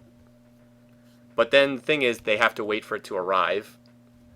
41,000. Cyrus at 49% for domination.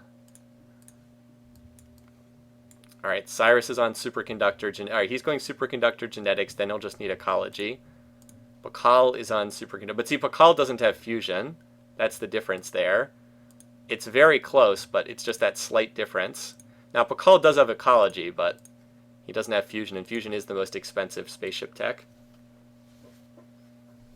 7 things Cyrus hates about Pakal.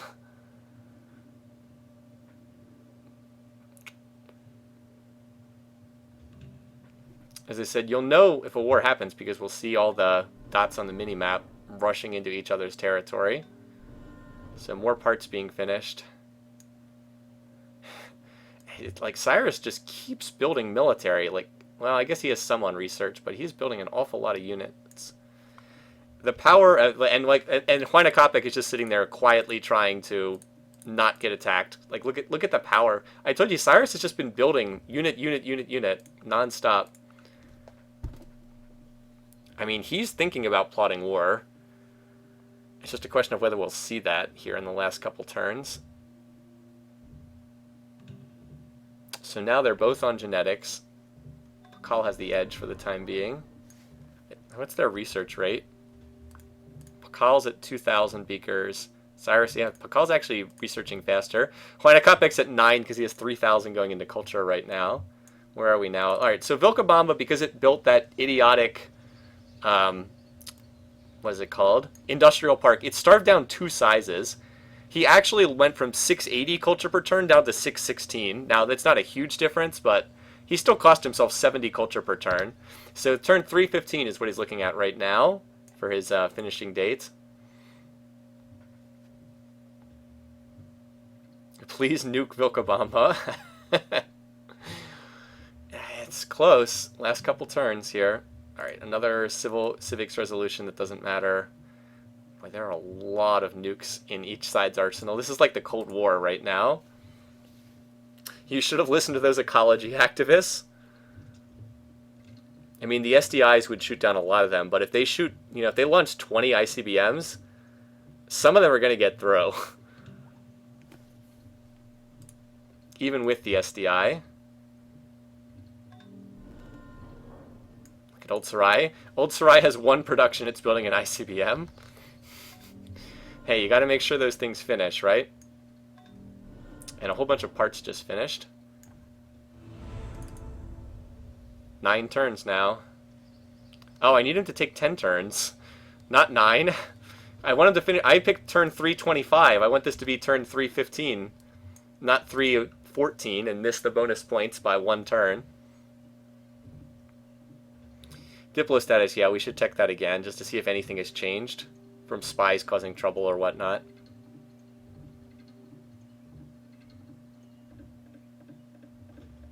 Like, a lot of units moving around. Oh, defensive pact? I don't think so. Oh, look at that. Cyrus is back pleased with Pakal again, so I guess that spy was caught. Oh, look at this. We appreciate the years you have supplied us with resources. That might have been enough to tip that over. But Pakal is not pleased with either of these two. You nuked our friend. You nuked our friend. So Pakal could be the one to start this. He's building a lot of military. I mean, it would be suicidal, but he might start it. We've seen it happen before with aggressive AI. And a lot of spaceship parts getting finished. But again, it only matters when they get the last one done. Look at this. Cyrus is... Hold on. We'll get Cyrus. So here's Cyrus. Here's Pakal. Yeah, thrusters. See, Cyrus has the engines done. Pakal doesn't have them done. Pakal has the life support system, which is what Cyrus still needs. And Benjamin Franklin has been built. Or has been born. Alright, whatever.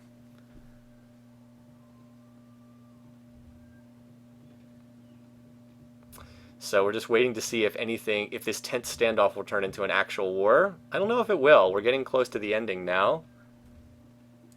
Huayna is very close. 7 more turns. Dang it, why couldn't it be 8 more turns?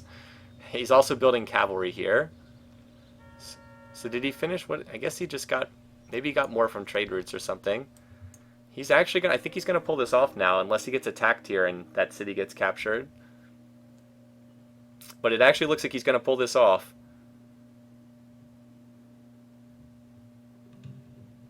So Cyrus is now on stealth. Wait, did Cyrus not even researching the spaceship tech he needs? I don't think he is. Oh, Cyrus, you just need ecology to launch your spaceship. And what does he do? He researches stealth. That's pretty dumb. Actually, Pakal might... You know, if this weren't the culture victory, Pakal might actually be able to launch the spaceship faster because he's not researching that stealth tech. He's gonna go. He's gonna have no choice. He's gonna go straight on to fusion. It's the only tech left to research. He has to research fusion.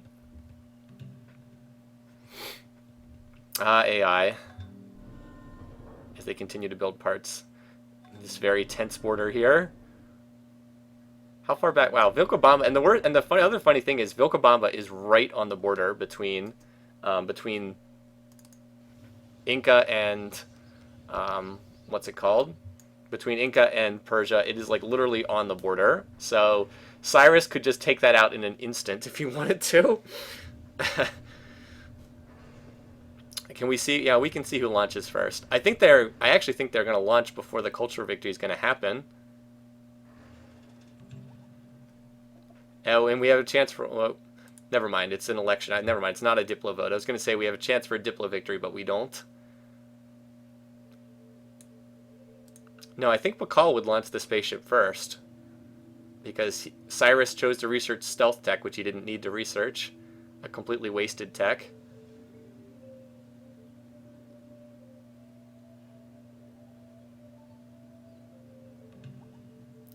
Alright. Cyrus votes for himself, Pakal votes for himself. Apparently no one will vote for Cyrus. Alright, so Pakal is finished fusion. Well, we'll finish fusion next turn. Alright, 3 turns. Looks like the culture victory is going to happen against all odds. Oh, we got a war! Oh, holy crap, Pakal just declared war. Are you kidding me? Pakal just declared war on Huayna Capac.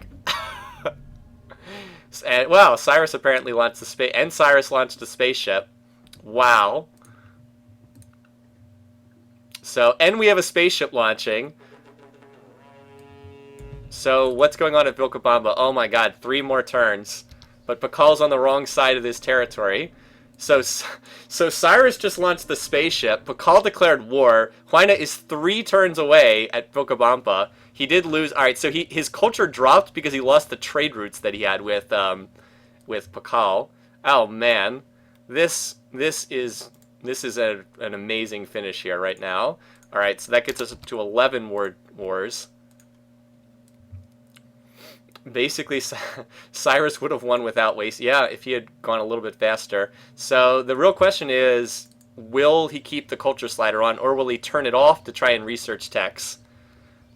Well, he only needs 1,000 more. He only needs 1,000 more culture. Also, it's only 10 turns until that spaceship arrives. So, oh boy. Yeah, if Pakal takes any one of the cities, remember, he doesn't have to capture that legendary city. If he takes any of the 3 legendary cities, the game will, the culture victory's out. So all he has to do is capture one of those 3 cities. We have to check which ones they are. It's Tiwanaku. Alright, it's, oh boy, and he's nuking cities too. He just nuked this city. So it's, what is it? It's this city, Tiwanaku is legendary, so he's got to hold that one. Cuzco is legendary. So it's these 2 and then Vilcabamba, which is 2 turns. Jesus Christ, can he hold those cities for 2 turns? This is amazing. So can he basically it comes down to this. Can Huayna Capac hold Tiwanaku for 2 turns? If he can hold for 2 turns, he wins the game and he wins the Survivor Championship. If he can't hold it, Cyrus will win via the spaceship. This is awesome. I have no idea what's going to happen here either. It just depends how Pakal does his attack, basically. I think Huayna Capac is going to hold this and win the game, but it's close. For turn 314, he needs 1 more turn. Look at this. He's at 4,900 49,795. He's starving in Vilcabamba, but he's going to tip over as long as he can hold this city, and there's no cities that close by. Unless he can nuke and paradrop on this city, Huayna's going to do this, and he will be the champion. Cyrus, it's too late. He can't get it done, man. He's already launched the spaceship, but it's too slow. He needs like 5 more turns for the spaceship to get there. All right, we got to get the camera in a position so we can see all 3 cities. Hold on. All right. I guess that's the best we can do. Vilcabamba is not being attacked right now. All right, it's going to come down to this. Here we go. What's going to happen? He's capturing city. Oh, the gunships are racing forward, but I don't think they're going to make it. I think the Incan guy's got it. I think he's done it. Inca has done it. Huayna Capac wins a culture victory. Unbelievable. He would have lost his legendary cities in maybe 5 more turns, because there's no way he could defend that attack. That is ridiculous. He wins. Huayna Capac wins the competition. He is our champion of Civ4 AI Survivor Season number 2. That was a nail-biter. About 5 turns before Cyrus would have gotten there with the spaceship, and a handful of turns before Pakal would have won the game. Wow. That's incredible. All right, let's put it in the bracket and look at our endgame finishing statistics here. That's one of the best endings we've ever had. What a great championship game. You know, it was so boring for a while, but it really lived up to the hype. And I mean, and again, the other thing it shows is, look, Huayna's about to die. He's losing in score, but he sneaks out the victory, because all that ultimately matters is who wins the game at the end. Cyrus comes in second, Pakal comes in third. Really great, entertaining game. All right, so our final is Huayna Capac first, Cyrus second, Pakal third. That's it. I mean, after getting trolled by Mao early in the game, the fact that he was still able to win that is, I mean, it's just ridiculous. Our gold, our silver, and let's do a bronze for Pakal, who's also deserving. Tan, that's close enough. Gold, silver, bronze. Alrighty. Championship was decided by culture. Another cultural win. Unbelievable. Cultural win, turn 315. Awesome. What a great finish. That was 315, right? Alrighty. Alright, so let's look at who won the predictions for this game. I didn't win, but I had a... yes, I did update the word declaration counter. It was at 10, it went to 11. That's yeah, I know, right? Who put the 10-turn wait in the space victory? It's so dumb. I hate that, but that's the way it is. If somebody tell me if I missed the word declaration count, but I'm pretty sure I did update it. You guys usually tell me if I miss it. I'm pretty sure I did. Pretty sure I updated it. I think it was at 10 and it went to 11. But if that was not the case, then let me know. All right, so we can fill in the other ones first. All right, so the winner, as heavily predicted, was indeed Huayna Capac. Perhaps not in the way we expected to get there. He was predicted by 49 of the entrants for this. Runner-up was Cyrus. I don't think there were too many runner-up. I don't know. He was fairly popular. How many Cyruses did we have for runner-up? 10. Not that popular. A minority. Okay, it was definitely 11. Okay, thanks, guys. Just reassuring me. First eliminated was Kublai. So I don't think that was that popular.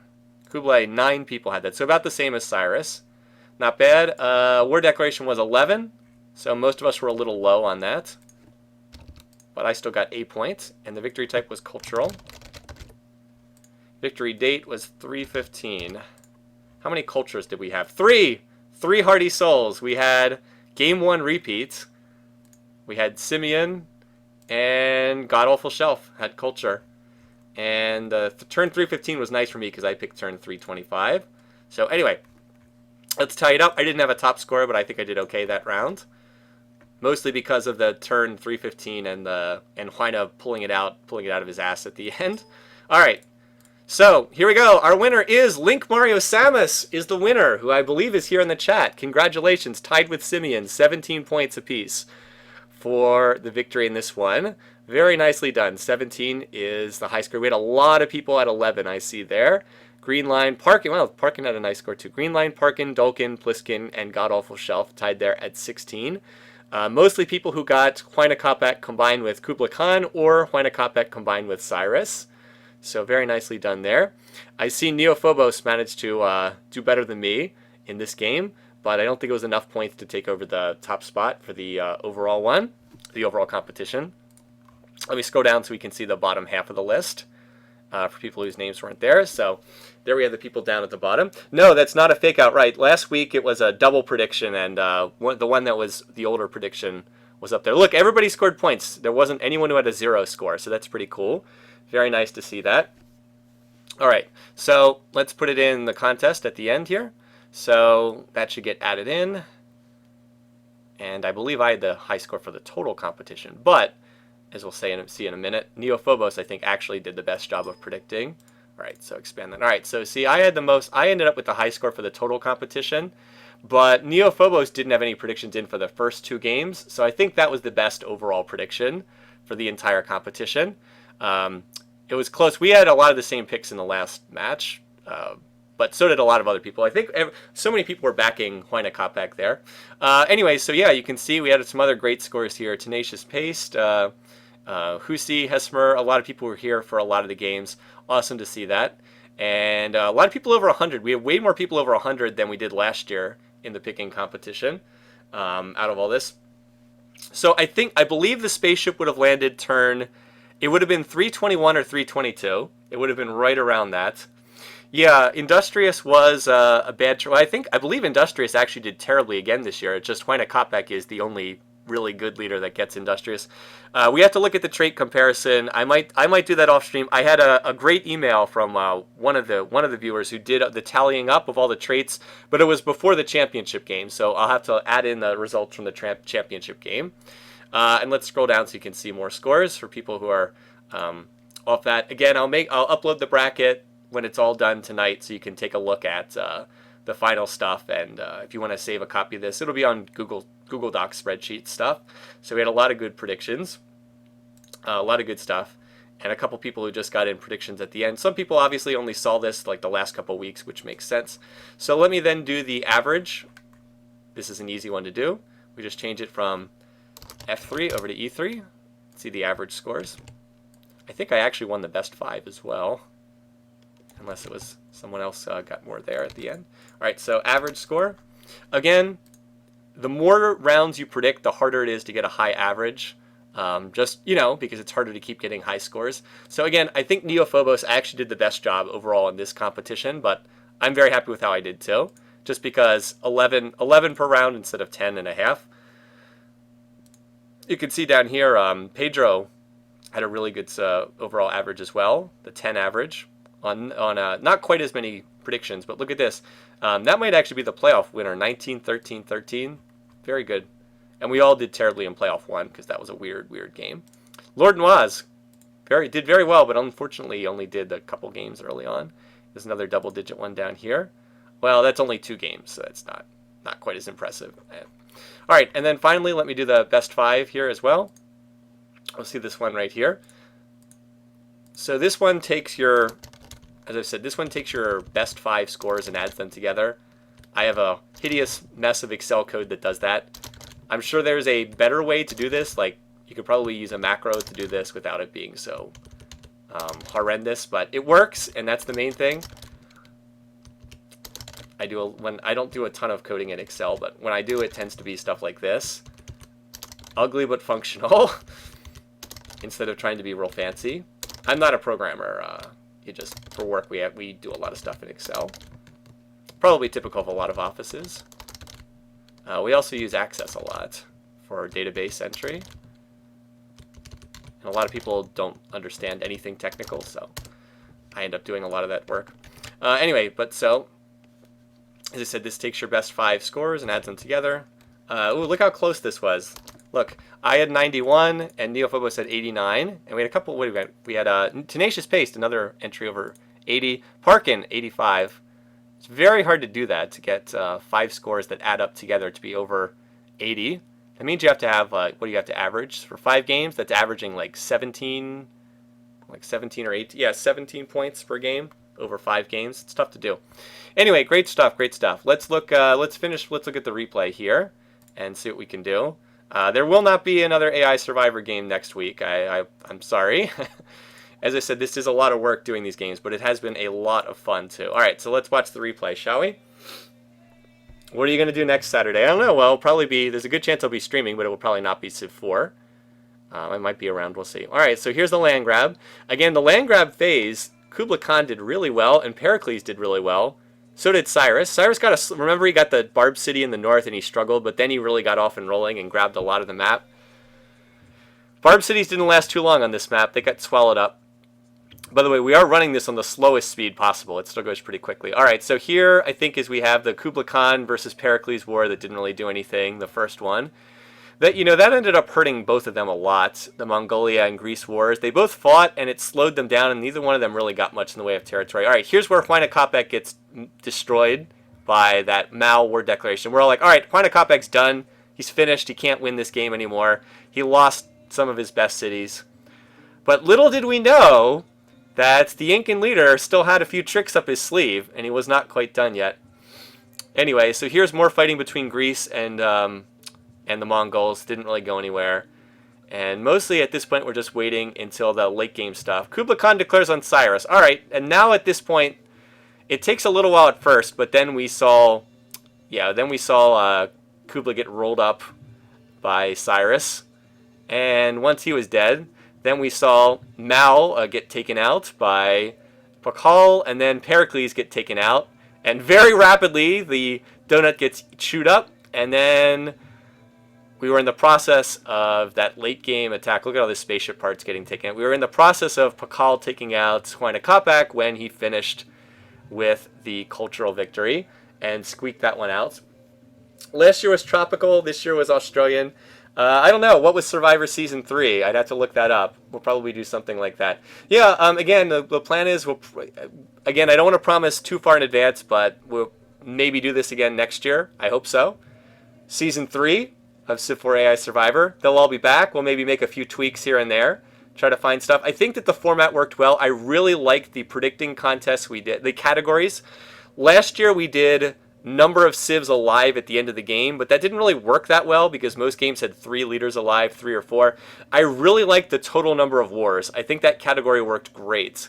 So we'll see. I don't know if we want to add too many categories. I like what we have right now.